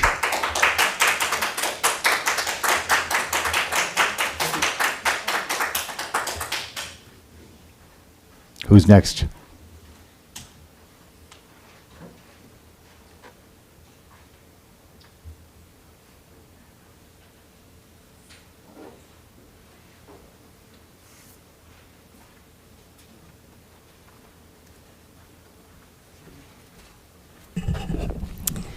My name is Diane O'Connor, and I live, vote, and pay taxes in Alpena. I can see from tonight's agenda that the second opportunity for public comment has already been eliminated. There is a good rationale for the 2 public input times. The one at the beginning allows people to comment on items the board may be voting on or discussing, and the second opportunity allows public comment on discussions or voting that did take place. I'm wondering why this decision wasn't put to a vote with the whole board before it was taken off the agenda, as I would think you would want to hear what other board members' thoughts are. I do understand the board president can unilaterally make this decision, but just because you can doesn't mean you should. This seems to be another step to silence the public, which is quite an ominous sign, as it suggests you don't like what you hear during public comment time. And rather than responding in a productive manner to public concerns, you just want to shut it down. It was disturbing to hear this board president say at the last meeting that you don't find what people say all that interesting. What a strange statement coming from an elected official. These meetings are not for your enjoyment. They are supposed to be a community effort in managing one of the best public services there is, free public education. Many of us feel we have a vested interest in this public service and the outcomes. This is not about you, Mr. Lawson. It is about the 3,700 students you are supposed to best serve. How very, very odd that somehow you have perverted your obligations into thinking this is something that should entertain you. When you find yourself trying to shut down public input because what you are hearing is not pleasing to you, it's an indication you need to pay more attention. You need to listen when it seems hard to do. You need to listen even when it's uncomfortable, especially when it feels uncomfortable. You need to listen with genuine interest, and please remember, this is not about you. Thank you very much.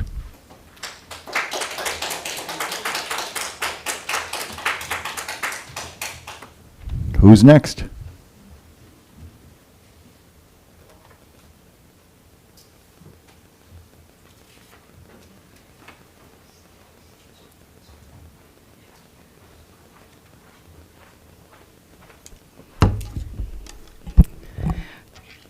I'm Yvonne Johnson.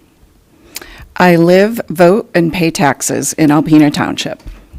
First, I want to share that I'm pleased to see that tonight's agenda includes setting your strategic plan goals for academics and programs and whole child development. It's nearly impossible to create improvement without specific goals. So I'm heartened to see that you're taking action to focus on improving student outcomes. At the same time, I'm greatly concerned that our school board meetings are turning into prayer groups. Why are we praying for 3 minutes during public comment, but citizens with board-specific or district-specific feedback are limited to only 1 3-minute comment per meeting? We separate church and state in the U.S. to protect both religious freedom and government neutrality. Our founders wanted to ensure we would be free to worship as we choose, or not at all, and that we would not be punished for supporting the wrong religion. They thought this separation was so important that they wrote protections into the First Amendment, which you'll find in that Constitution you just received. Yet there have been multiple religious expressions during your meetings in the last few months, which are blurring the lines between church and state. With that in mind, tonight's vote on cutting one of the public comment sections becomes more worrisome. It's even more troublesome on the heels of the board president's aborted attempt to suppress free speech, another pillar of the First Amendment, by banning clapping for speakers during public comment. President Lawson said the latest change to the public comment policy is meant to streamline the meetings. If that's actually the case, and this isn't just a ruse to silence dissent, I'd suggest that the board guide commenters to keep their remarks relevant to school board or district-specific matters, leaving prayer outside this forum.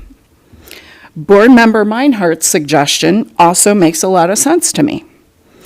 I pray that tonight you uphold the First Amendment and do not shut down community input. Thank you.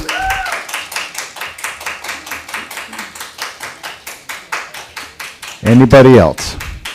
Come on up.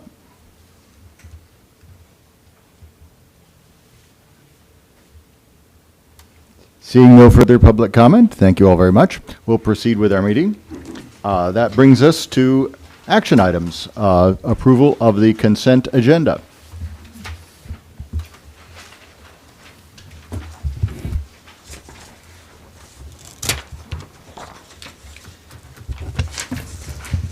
I move to approve the consent agenda items as presented. Second. Okay. By its nature, we typically don't discuss the consent agenda. So therefore, if everyone's are prepared, let's go ahead and have a vote. All who approve the consent agenda, raise your hand. Any opposed? All right, motion carries. Thank you very much.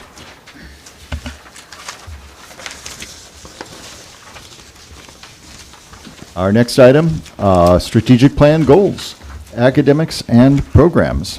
Continuing our discussion from our workshop on the strategic plan academics and programs goals that were presented. You want to take that? And so just kind of a formatting issue of how do we put this into a specific motion. And so on the sheet that I provided you last week, I think it was last week, I think everyone was in agreement with an aggregate score for proficiency, looking at 10 and 15% for reading and math. And then the one not stumbling point, but this would be a combination of state assessment data where it's available, and then we were looking for the right term for our K2 data, which isn't state assessment data. So the way I would present the goal is academic proficiency goal by 2030, using the district aggregated data for math and English language arts, parentheses reading. Math would be an increased proficiency by 15 percentage points. English language arts, increased proficiency by 10 percentage points. The baseline would be the spring 2025 state assessment and benchmark assessment, which would be speaking to our K2 data. And then the monitoring progress would be reviewed and shared with the community every October.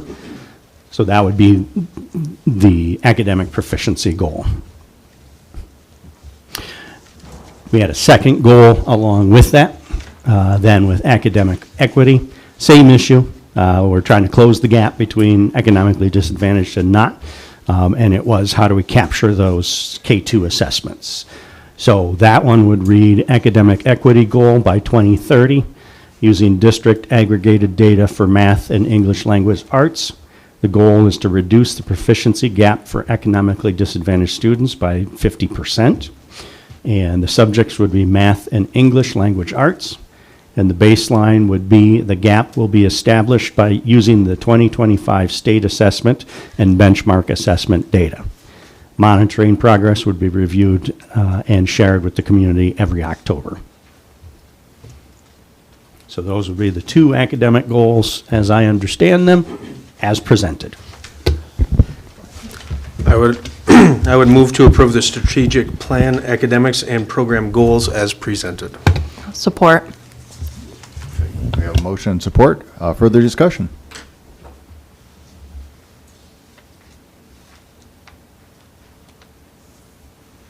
Okay. Seeing none, all in favor of the strategic plan, academics and programs goals as presented, raise your hand. All right. Any opposed? No? All right. That carries very much. Thank you. We'll move on to whole child development. So same, essentially, just kind of cleaning up the language, but also I wanted to have School Success come and talk about what they do, because I know there were some questions about what are we doing around it. Also, I know that, Monica, you had asked about dropout rates, which we haven't spoken about specifically. Maybe this is a place for it as well, but we haven't had a chance to talk about it as a board, as to what the numbers are and what we're doing about it. So I think, right now I would present the whole child development goal as an attendance goal. By 2030, achieve and maintain a chronic absenteeism rate of 10% or less at each building. And then I think we can come back if you want to add dropout or further clarification, but that's what I heard from last week. I'll make that motion then.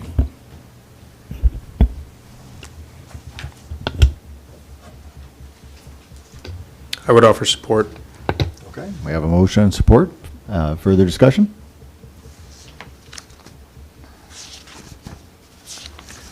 Dave, what was the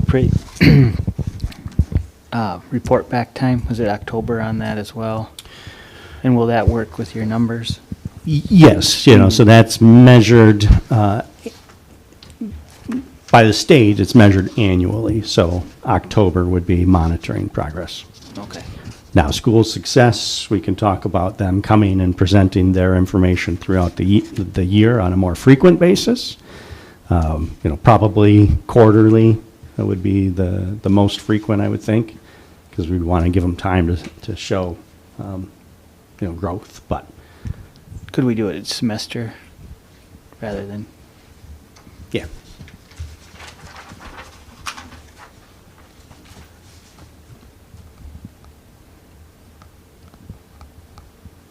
So what I can do is just confirm with them and the rest of our admin team of, what that might look like, and then. Just a simple report, I guess, would. Yeah. I mean, they don't have to.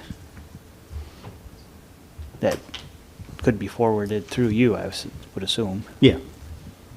Yep, certainly they can, present their numbers. But I would assume you want to have some follow-up conversation too about how things are going, but.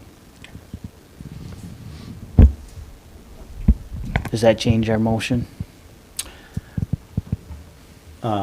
So we would just be adding in the monitoring progress would be reviewed and shared with the community at the semester and every October. Would that require an amendment? Or is that just when it's being reported and it's still not? I guess. I mean, our goal's not changing, so. Goal's not changing. Yeah. Yeah, I would think that's a reporting issue and Yeah. not part of the principal motion. Further discussion? Okay, hearing none then, all in favor of the whole child development recommendation, raise your hand. All right, any opposed? That carries unanimously, thank you. Okay. Whew. So that brings us then to finance and operations related items, the Alpena Chamber of Commerce membership, the information that you have on, I'm not sure it's a page number, but it is in there. Have a look. And there was one question, what level was the AMA at? They're at the basic level. They are, my recommendation is that we would maintain that 1,600 level of sponsorship. We are a very large organization, and we do take advantage of the discount tickets at the annual event. I think it's a good community relation piece. And last year, we spent $430 on tickets with the discounted price, and that was one table or two tables. Two tables. In previous years, we've had, upwards of 4 tables, I think, so.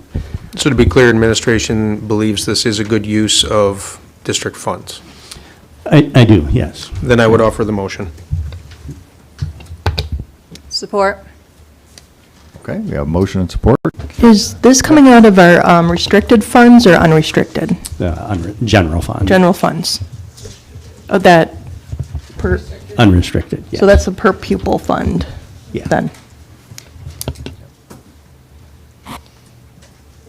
And I would just note that I'm seeing at least 2 levels higher than that, the leader level, which is $3,200 to $5,000, and the chairman level, $5,000 and above, so.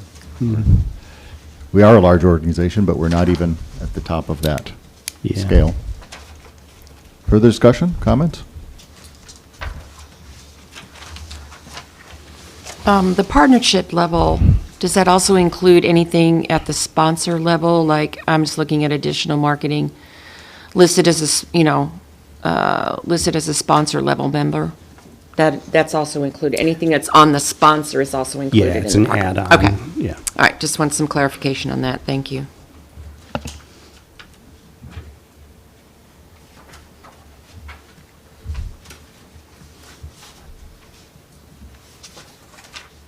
Anything further on that one? Questions?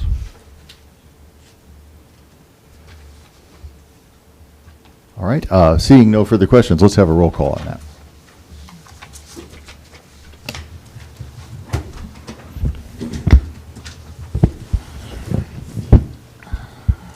Member Jasinski? No. Member Hanson? Yes. Member Costain? Yes. Member MacArthur? Yes. Member Fritz? Yes. Member Lawson? Yes. Or, no, sorry. sorry. Excuse me. Member Meinhardt? Yes. Member Lawson? Yes. All right, motion carries. Thank you. Thank you. All right, that brings us then to our public comment policy discussion. The administrative recommendation is to approve the policy 0167.3 as presented with the removal of section E during the portion of the meeting designated for public participation. No participant may speak more than once on the same topic unless all others who wish to speak on that topic have been heard. And I will just comment that that seemed to be a recommendation coming from Brad Banisic at MASB, that that is a standard that is not strange at all. So just to clarify for the community too, because I think the news headline was a little misleading. What we are voting on is basically that you cannot speak twice on the same topic, correct? Actually, I think this would be every member of the public who comes to visit our meeting gets one 3-minute slot. Okay, but not the same topic if we keep 2 discussion periods, correct?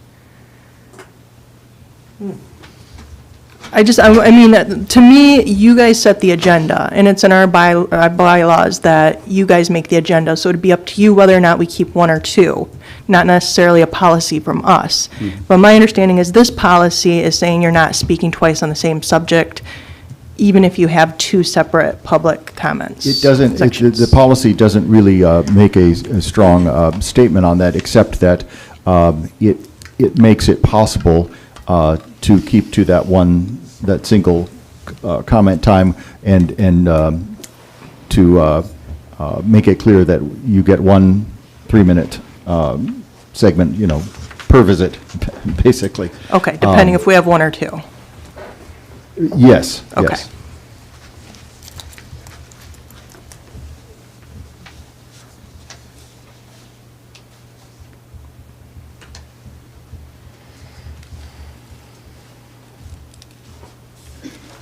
Further discussion? Wasn't a motion.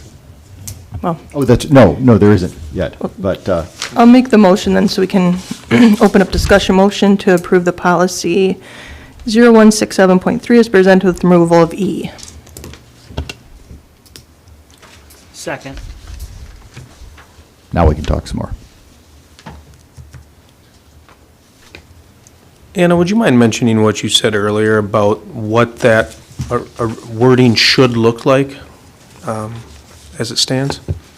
Well, I'm not sure of what the wording should look like. I had just looked back at, and I don't know where I put it, previous, that's a workshop, previous agenda. This is the,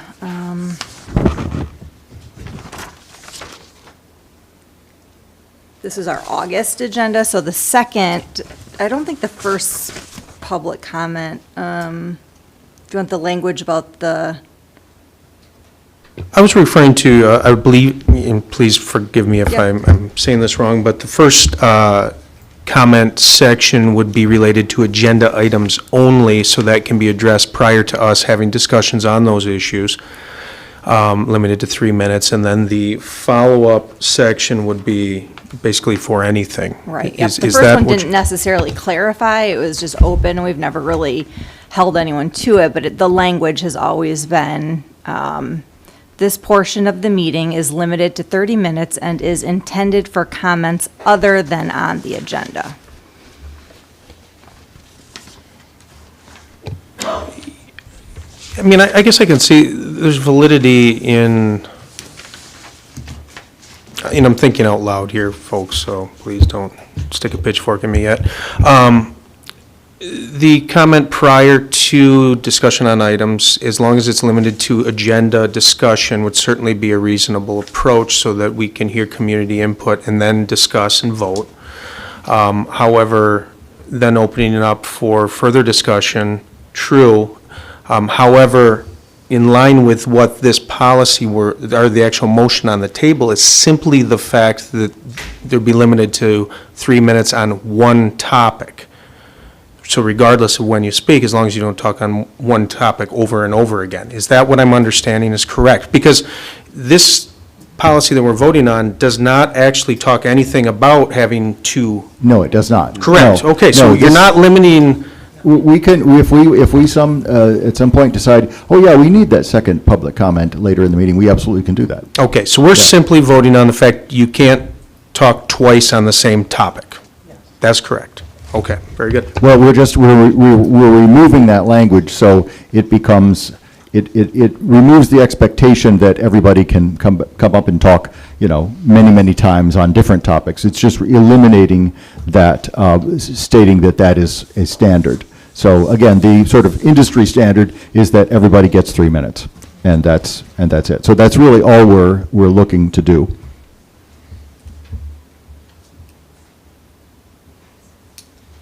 So it would change, like obviously right now we only have one public comment, but if someone came up at the beginning of the meeting, this would change, if someone came up at the beginning of the meeting and said, wanted to talk about, strategic goals, whatever, something on the agenda, but then, like the lady tonight who was concerned about the bus situation, she would not be able to come up at a second public comment if there was one and speak about the bus situation, because Correct, Yes. correct. Yes, and if you do the math and you think about how many people can, come and give public comment, if everybody gets 6 minutes, that you'd have to, I believe you'd have to have it'd have to be a very significant, an important addition, to the meeting to justify that extra amount of time. I think if we ask people to put their thoughts together in 3 minutes, I don't think that's any kind of burden. And again, it's very, very normal. That's, that according to Brad Banasek, that is completely normal for boards to do that.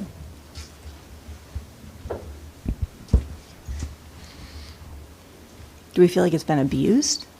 What's that? Do we feel like it's been abused, that people come up and speak multiple times? I mean, I don't recall it being abused, I just wasn't sure. I think getting some of the times when reflecting on some of the comments and looking at the clock when we got out of the meeting and thinking about that portion of the meeting, considering what had actually been on the agenda, what we'd actually been working on, it does not seem that it was the maybe perhaps the best use of our time, because I do believe that there has been some abuse of this personally.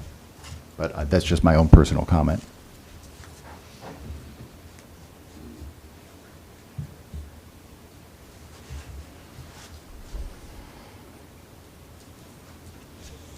I move to consideration of the question.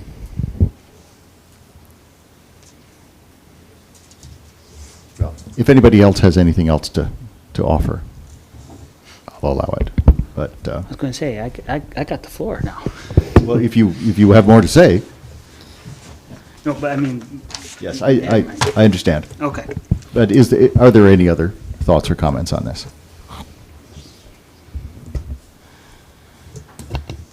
Hearing none, I will suggest a roll call on this motion.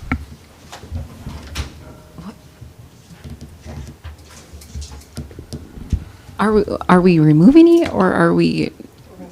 We're removing section E, yes. Okay. Just multiple comments. Like they can Yes. come up on the same topic. Anything, you can't. Speak You get once. You get 3 minutes. Once. Right. Okay. So if you have multiple topics, you just put it into. 3 minutes. Yep. Okay. So everyone gets a chance to talk. It's just you get 3 minutes. Right. Okay. All right. Yeah, yes, indeed. Thank you for your question. Anybody else?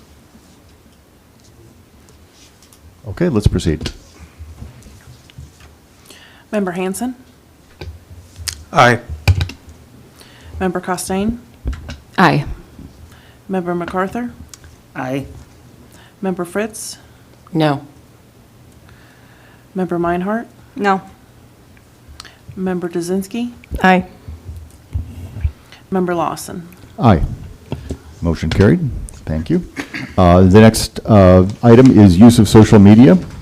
The recommendation of the administration is to approve policy PO 7544 as presented, adding the following language: district social media communications will strive to be respectful of the diverse beliefs and backgrounds of students, families, and community members to maintain a neutral, inclusive, and welcoming environment. Content will avoid politically charged or controversial topics. Instead, posts will focus on supporting the district's educational mission by highlighting items such as school events, student and staff achievements, important family engagement opportunities, and/or other content that promotes school success, student success, excuse me. And if I can, so we weren't sure how to put this on there because there's that second part too that was discussed, so there may need to be an amendment to the motion.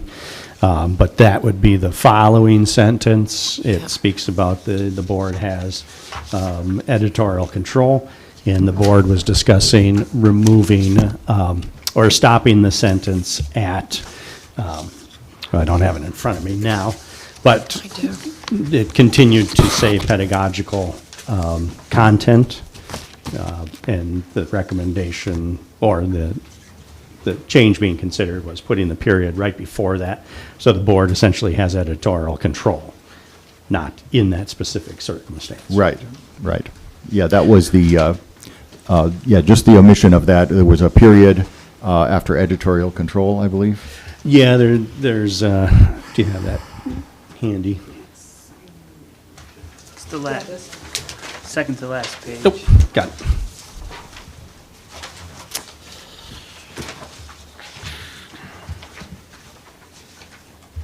Thank you. So in,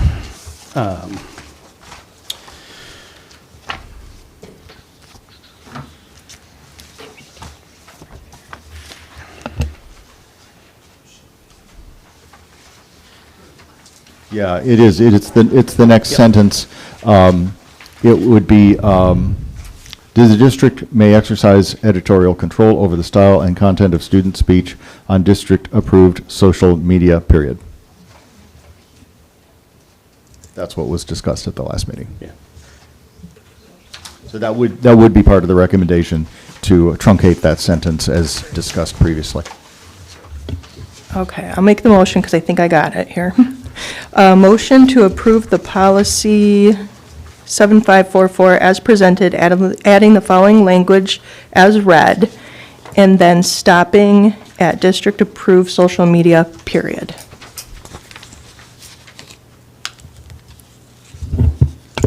Second. Okay, we have a motion and a second. Discussion?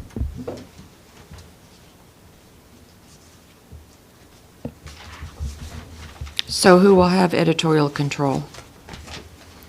District administration would be the go-to for that, I think would be the way to phrase that. I think it's important to point out, or at least clarify, that this is for district social media content. It's not having to do with students unless they're posting on our platform. Is that correct? yes, and I Okay. interpret that as they're creating the post, not necessarily commenting on our post. Sure. Because, yeah, Okay. So it's just controlling our own website, basically? yeah. Okay. And there are, I can't think of any circumstances where the students have created a post. So I think it would be limited in its application. Is Lee comfortable with the changes in this policy, or? If, yes, you know, I mean, he has questions about this, that, and that. But that last sentence speaks specifically to students, which doesn't necessarily address him. Yeah. The language preceding that, you know, politically charged and all those sorts of things, there are questions, but as they come up, we'll work through them. Yeah, I don't have a problem changing our policy. I just worry that it's still vague. I guess I would, like to see it more fine-tuned, or what other districts do. Like, I've always often even thought sometimes we put so much on social media that isn't really necessarily, that to me doesn't go along with, it's hard to say if it promotes student success or not. You know, we do put a lot of stuff out there, and I don't know if we should be trying to streamline it to only APS stuff, but I know a lot of people use it for, seeing what other things are out there, and Lee did such a great job during like the ice storm, for example, of putting stuff out. So you hate to like limit it, because there are times when, we really are needing to put a lot of stuff out there, but I just worry that it's still a little vague, I guess, and could be confusing, maybe not to Lee, but someone else in the future. I think posts about the ice storm and things like that wouldn't be considered politically charged. Yeah, oh, no, yeah, definitely not. Well, and that's the thing, I don't want to limit our posting at all, but, our school, as we've heard multiple times, we exist for all, or, we're for all students. And there's certain beliefs that are polar opposite on each side of things, and taking sides sometimes divides. And I'm really trusting administration to be able to look at those issues and decide, like, is this something that we really need to post? And we really need to be inclusive to all, not just certain groups. Can you be specific? Columbus Day, just for example, last Monday was Columbus Day. That right now is kind of getting more politically charged, I feel, in the news lately, and we did not post about that. And I'm completely okay with that. That would be a good example of something that we really don't need to put that out there to have people commenting and dividing and going back and forth. So that's kind of what I'm trying to get at here. Black History Month? I don't think that has much to do with diverse beliefs and polar opposite beliefs. Asian I mean, that's just Pacific? me. I mean, I'm only one person, but. I mean, I agree, but Yeah, but the whole point of this is that the board does not need to make these decisions. We're asking and Administration trusting will do it. administration We're to trusting make reasonable administration. judgments about these things.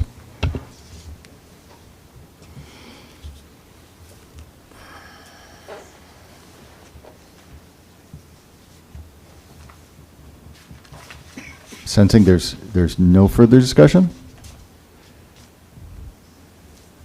We have a motion on the floor, yes? Correct. And who seconded? AJ? Okay, super. All right, well then, let's go ahead and proceed with a roll call on this as well. Member Costain?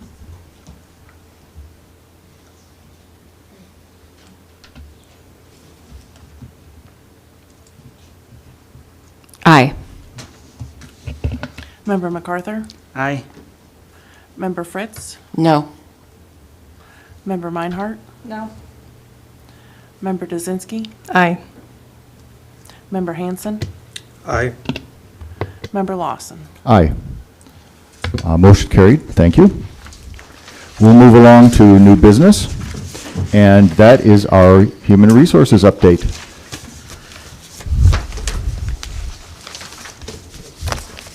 Ooh, we get literature.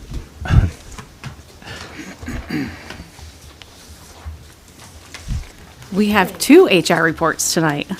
Okay. So the first one is I just wanted to go over some really good information and data and felt like it was a really good time to share this information with you guys.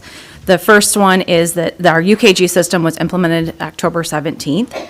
So I wanted to give you guys all an update on what that looks like and what it's doing and go through all of that. And then I'll go through our normal report. So the dual systems are going to run November 15th with internal postings being accepted both through email and through UKG. So any internal staff that might have trouble logging in are still going to receive it through an email and then also get it externally through the UKG because it'll automatically send a notice out to the staff and notify them that a posting has been out there. So we're going to run that dual system and through November 15th. And just trying to monitor it, make sure everybody can get logged in and make sure supervisors can, and principals and everyone can get all their access to everything. I will say that within our first week of putting it up, we've already had an increase in applicants. So it just proves our thought process that it needed to be replaced. We were using an archaic system that people were struggling with to even apply to the job. So after 1 month, we'll bring you back some data and show you what the difference looks like between 1 month of using our old system versus our new system. Jobs are now posted on real time on Indeed. So that's also helping too, because I don't think they were getting out there and we weren't really getting applicants finishing the application, all of those different things. We are also going to do another job fair November 10th. So the person that comes to the job fair won't have to sit and go through the job application. It'll actually just take the resume, upload it, and then automatically apply. So it should take them about 5 minutes to apply for a job instead of the 15, 20 that it was taking. And then we are going up to Northern Michigan again this year for December 12th for teacher recruiting. And they have about 75 graduates that are coming out of this fall class. So we're hoping to pick up some of those graduates. I also wanted to give an update on some things that were happening with the different positions. So for IAs, we are making progress on those. We have 2 applicants in process. And when I say applicants in process, they're in the interviewing process, being screened.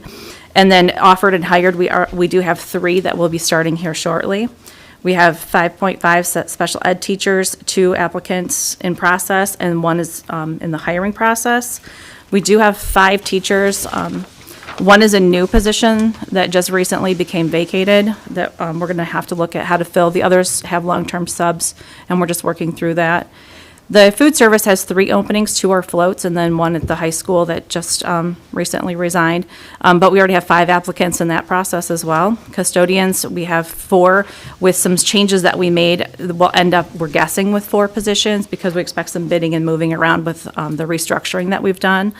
And then transportation, we have 2 openings for 2 regular routes that I think people were speaking about. We have 3 bus drivers that are currently in training and another one that is in process of being hired. So hopefully that can be resolved soon. And I know that we talked a little bit about the hiring and what has happened. So with UKG, we can pull data really quickly and look at it really good. So since September 1st to present day, we've hired 11 instructional IAs, 9 of which were external and 2 were rehires. And if you go down and look at my next sheet down here, we only have lost 2 in the last 2 months, and those were 2 people that didn't return from a leave of absence that was approved last year. So we're doing good on those numbers. Food service helpers, we've hired 4. We've hired a guidance counselor, that was a rehire, 2 bus attendants, 2 lunchroom supervisors, 1 relief driver, and 1 mechanic. Again, anything that's in process is not in this number. And then we have resignations from 2 food service helpers. They didn't provide a reason. Instructional assistants, again, they were from prior years that leave that didn't return. 1 bus driver moved, 1 custodian retired, 1 utility unit director left for personal reasons, and a guidance counselor took a different position. So I know you guys are looking at exit data, and I think that was relevant exit data to provide to you guys.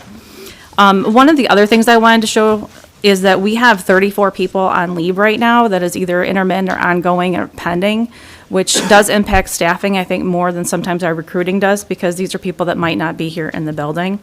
And then I just wanted to also go over wages and where we're at now that all the contracts have been signed, and going over things. So for instructional assistants, I know there's been some numbers thrown around. At the bottom of the wage scale, they're at $15.49, which over the course of the last 5 years, from 2020 to 25, is a 39% pay increase. Bus driver is at $19.34, which is a 43% increase. Secretaries are at $18.25 at a 37% increase. Custodians are at $18.70, which is a 27% increase. Maintenance, or utility A, is at $20.16, a 20% increase. Cafeteria helpers are at $16.09, which is a 22% increase. And teachers, starting out at $45,665 with a almost 24.75% increase. And that is on top of benefits, recruitment, benefits and retirement. So just wanted to provide all of that data to you guys as we're starting to look at data more and what we're doing and how we can get people here and keep them here. So, any questions on that before I go to the new hire report? A lot of information really quick. Okay. We do have Darren Leitner, who's our guidance counselor at Thunder Bay Junior High. He will be starting October 20th. We are welcoming him back. He was a former employee. For support staff, we have Alan Weinkoff as a relief bus driver, Tina Cords as a food service helper, Jacob Seal as a food service helper, Tina's listed on here twice, sorry. Bethany Hemp is an instructional assistant, Amber Barker is an instructional assistant, Amelia Bodenberg is an instructional assistant, Isabel McKay is an instructional assistant, and Adeline Petrowski is an instructional assistant.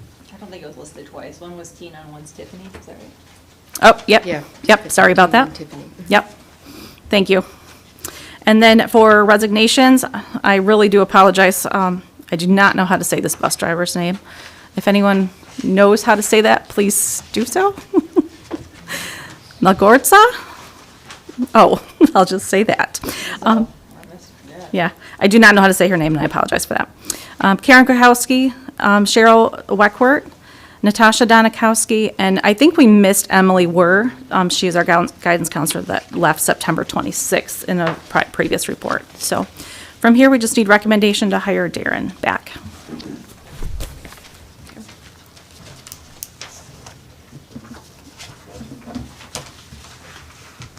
So the administrative recommendation is a motion to approve the hiring of the new professional staff after completion of proper certification, testing, and other HR requirements. I would offer that motion. Support. Okay, motion and support. Do we have any discussion? Hearing none, show of hands, approve of the motion? Thank you. Any opposed? No. Motion carries unanimously. Thank you. All right, and thank you, Michelle. All right, that brings us to charitable gifts.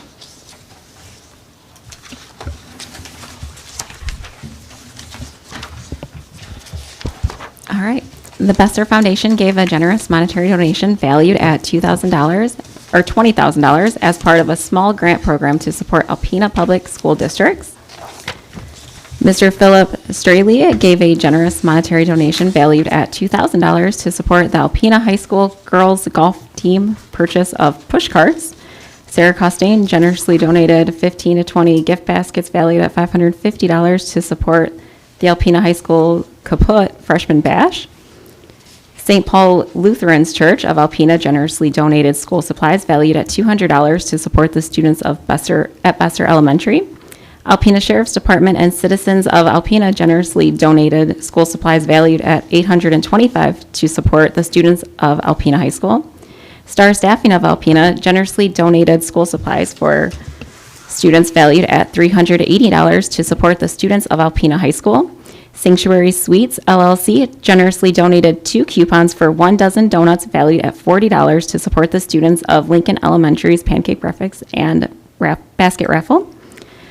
Alpena Sportsman's Club generously donated subscriptions to Trax Magazine for the entire class, valued at $165 to the 5th grade students at Hinks Elementary. Jen Dowling generously donated snacks for the whole school, valued at $100 to support the students of Hinks Elementary. Cassie Paris generously donated a 50-pound bag of popcorn kernels, valued at $30 to support the students of Lincoln Elementary. Real Estate One of Alpena generously donated 2 books valued at $24.98 to support the students of Lincoln Elementary.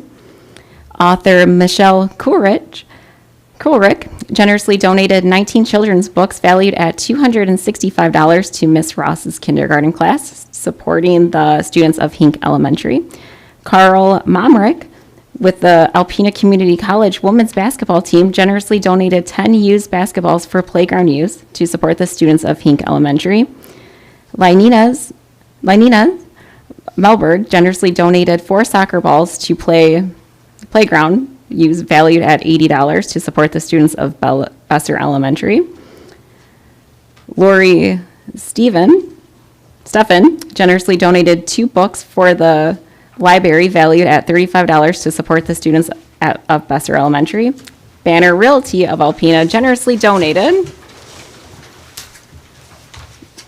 monetary donation of $250 for the pancake and basket raffle to support the students of Lincoln Elementary. Candy for Fall Festival to support the students of Beller Elementary.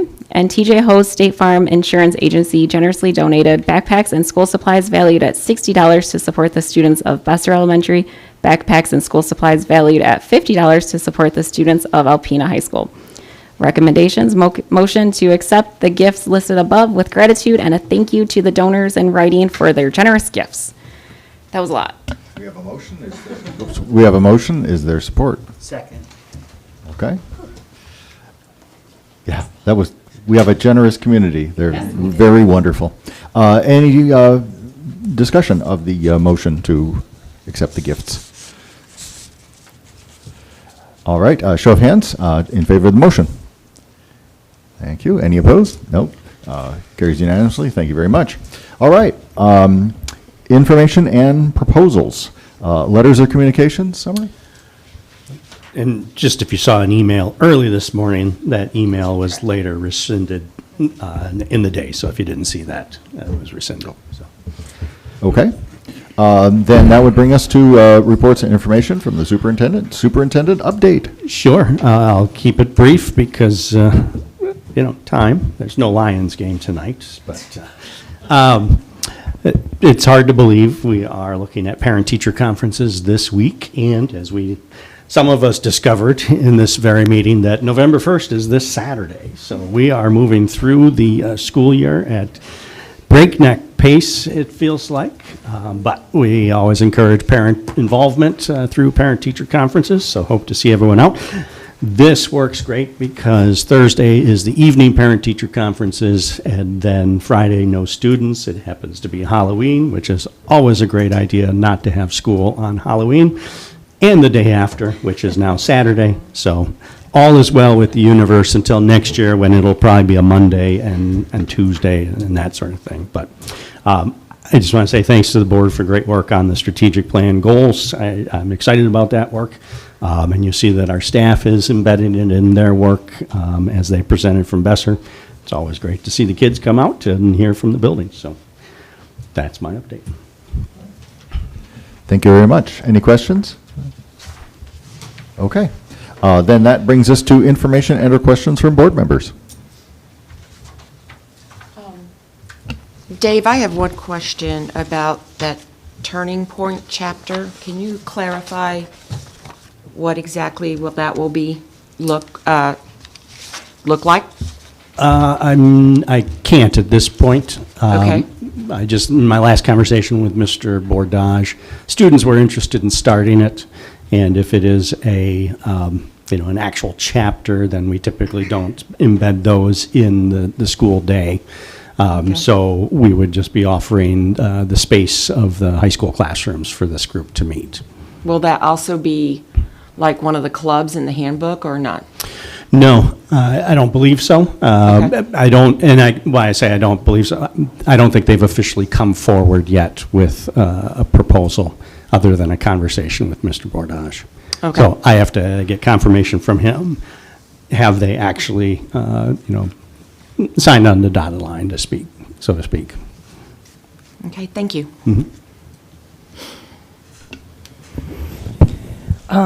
First, I just want to say I really appreciate the first community member that spoke. It was nice to hear of ideas and suggestions. It was really refreshing, and I think if we can have more of that from people, it's useful. It's very useful. And then I have two questions. The high school parking lot, do we have a solution to that? No parking. We have more parking passes for students than we have parking spaces. Yeah, I've had conversations with Mr. Bordage. It's kind of a disaster. Well, I wouldn't say it's a disaster. So Well- he had to relocate maybe 10 students at most, where they're parking at the ag parking lot in the back and those sorts of things. I think the biggest issue, two issues. The parking spaces are now the size that they should be, and that resulted in a loss of a number of spaces. And two, 68, was it 68 seniors came forward to have dedicated parking spaces. So he's working through what that might look like going forward. Because those essentially, and a lot of those seniors leave after first hour and go to the college, and those spaces sit there unused during the day. But in my recent conversations with him, he's got it figured out so that he's got designated students who don't try to park in the front parking lot. They go to the ag parking lot, for lack of a better description. Be really cool to have an overflow parking lot. If you drove by on Saturday, In there the, were some grass beans. But question for you, in the back, actually, behind the gym, there's a whole row of parking spots that was just planted to grass, and then there's cars parking in them, which created a muddy mess back there. I was just curious why that wasn't actually paved. I'll have to go take a look. I'm not familiar. Yeah, just follow the Along muddy soccer tracks. field, So right behind the gym, kind of behind the welding class, that parking lot. Oh, okay. The band practice field is right there. There's the metal hoops, which is, used to limit the parking lot where you drive up to.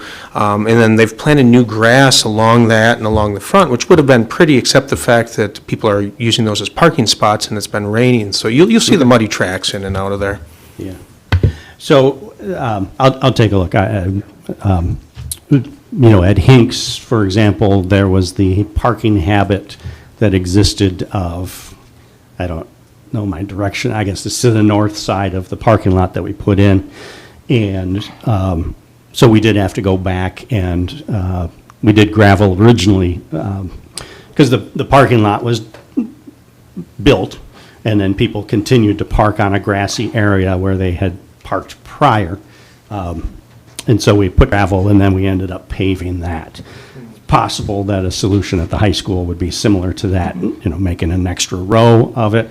But at this point, where we are in the school year, we didn't feel that we needed to get on that right away. Mr. Bordage had figured out a solution, but it sounds like Just go take a look. maybe they're parking Yeah, where well, they you shouldn't be did or say something. that as the year goes on, more students will be driving. Yeah, I don't have that data to say yes or no, so. Yeah, Just, kids I mean- gradually get older, right? Like my Well, son I mean, that's Yeah. the big thing with 16. overcrowding with the Yeah. buses, was we weren't gonna worry about it because as time goes on, we're driving, and if we Yeah. don't have enough spots as it is right now, what are we gonna do with all these kids? Yeah. But, So I talked to him, I think, last week, and he had said that he had it worked out. okay. And then we can look long-term. I mean, the simple solution is, I think there is room. He had it marked out somewhere to add additional paving out front. But at the same time, could he just limit the number of senior parking spaces to some degree? And we don't want to take that away from the kids, but Yeah. I think it was an unusually large group this year that signed up for it. Which is great, but it's Yeah. hard. So, I mean, Yeah. I know a lot of seniors that are only there the first hour of the day, and they love their spot because it Yeah. holds it, but then the rest of the day, it's Yeah. just Yeah, it's sitting wide empty. Yeah. Yeah. I even think on weekends, I don't know if you looked at the high school this weekend, but on Saturday, they had the dance, and I think they have other events too, but there was no grass empty. I mean, every single piece of grass was filled with a car.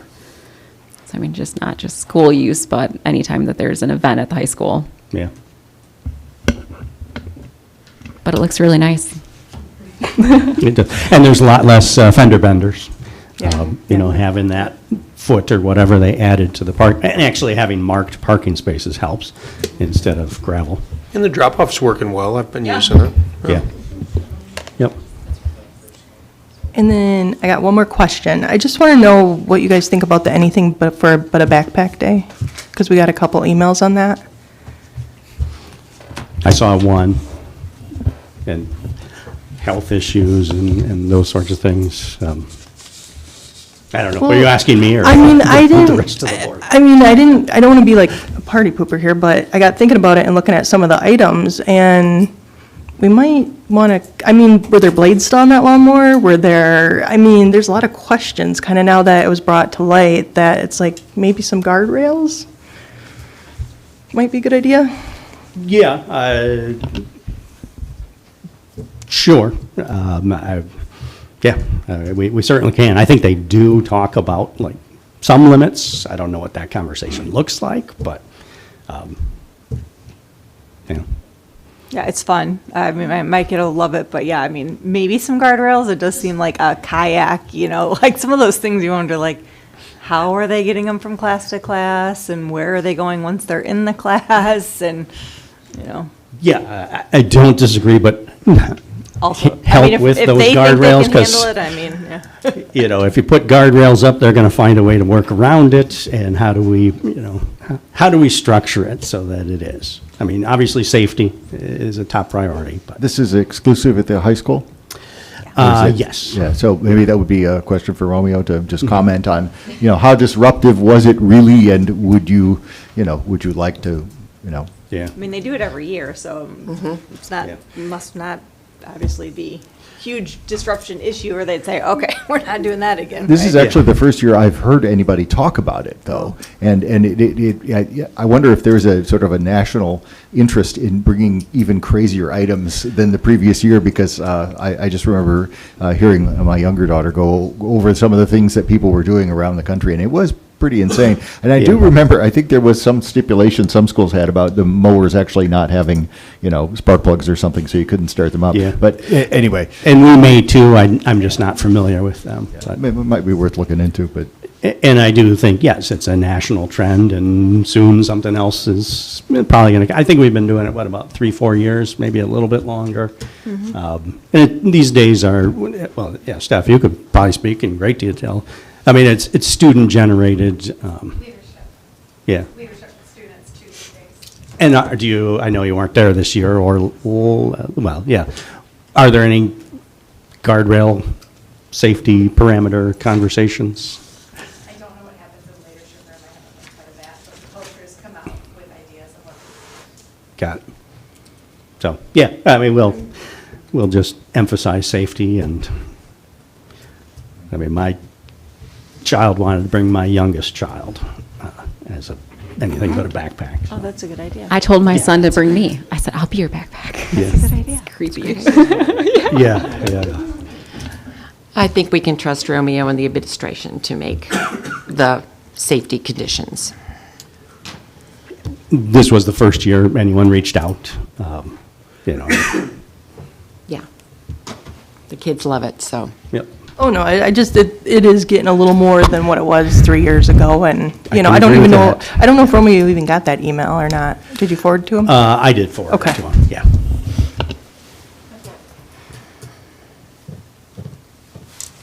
Anybody else? I will actually just make one further comment about public comment. I think if you look at the things I've actually said about public comment, you will find an unwavering commitment to making sure that the public has their say every meeting, and that they have that say without fear of being bullied or talked over or shouted down by any other attendees at the meeting. So I think if you look at what I actually have said and have done, that's what you'll find. I will plead guilty to wanting to streamline the meeting. I think sometimes, people don't think about the fact that this is our meeting for us to conduct our business. Yes, we're very, very interested in hearing from the public, but I think respect is a two-way street. Making repetitive comments and just coming back for a second lashing. If you didn't like what we did, I don't think that's really that doesn't add a lot to the discussion. So we want you to come here and say what you have to say. Absolutely. And again, if you look at my remarks, things I've actually said in meetings, that's what you'll find. So anyway, but again, thank you all for your patience and your engagement as we work through this process of making that happen. And I've been trying to find the right time to say this, so this is probably you haven't made these decisions on your own. I've been a part of those conversations, and the goal has always been to find the right balance of public comment and being able to move forward. So, thank you. I feel bad that you're taking all the heat because we've run these ideas past each other. That's okay. That is what I signed up for. Yeah. So. Yeah. Well, great. Thank you. I think one of the few times we had a problem was when we had people from out of the district here speaking. That happened a lot before, and nobody complained, but I think when it was a certain type of person, people decided to complain about it. But yes, we don't, that's why we ask people their place of residence and what's your connection to the district. I think that's appropriate. Well, some of these people came from downstate. Yes, that happened before. That had happened before, particularly during the masking and things like that. There were people who were not local. So anyway, but water under the bridge. Now we have, I think, a clear path forward. So, other comments? Board comment, board information? Okay. So then, we do have some closed session work to do. Sorry. We have some closed session work to do, so a motion to move to closed session would be in order. And I would offer that motion. Support. Is there support? All right. We'll be going to this closed session pursuant to MCL 15.268H, and so I'd suggest a roll call.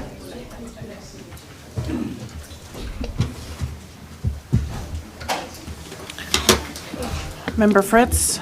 Aye. Member Meinhardt? Aye. Member Costain? Aye. Member Hanson? Aye. Member Dzinski? Aye. Member MacArthur? Aye. Member Lawson? Aye.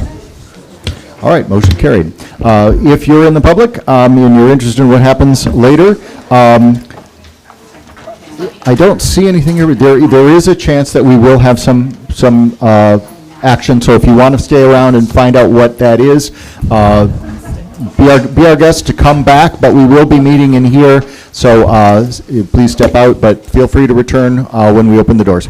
Thank you very much. I did want to say, I loved that the kids came in here today. I thought that was so awesome. Yeah, it was such a positive thing to see. Yep. Yep. Microphones. Yeah, I haven't shut anything off.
I do too.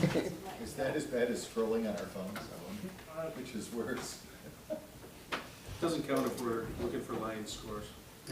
No, it doesn't. I think the one time I've ever, maybe twice I've ever done that was texting my kid to find out if she was alive. I think it's always that, right? Like, Yeah, it's like- Where's the- My phone was like, no one's here to pick me up to take me to tennis. I'm like, oh, grandma. Yeah. I had one. Okay, we're back. Or like, where are the diapers? Yes. All right. We are back in open session. And if anyone would like to offer a motion on the discussion? I just wrote, I'll make a motion to approve both of the medical leave requests as presented. I would support that. Okay. Any discussion on that motion? And that satisfies the requirements of what we need to get done. Very good. Hearing no discussion, all in favor, raise your hand. Thank you. Any opposed? No? Carries unanimously.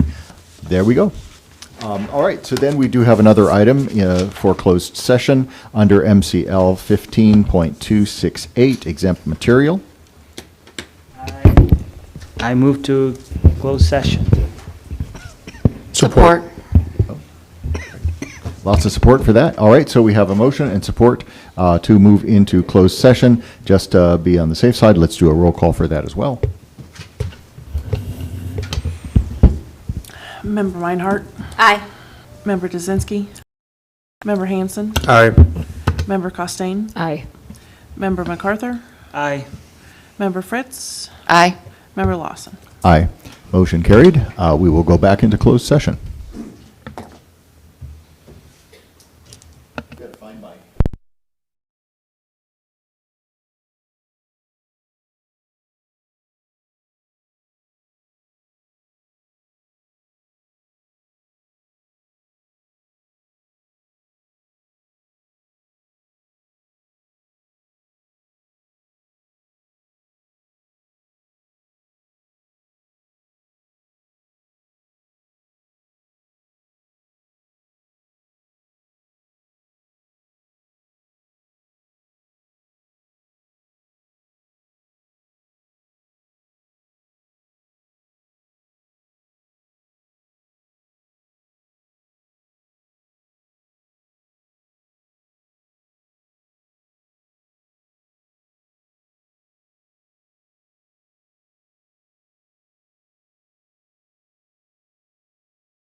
We are back in open session. So you can just go back online to say goodnight. All right, we are back in open session, and having no further business before the board, except to highlight our advanced planning, November 17th workshop meeting, 5:30 here. November 24th, regular meeting at 5:30, also here, and then some dates in December, which are coming up. And with the exhaustion of our agenda, I will adjourn the meeting. Thank you all very much.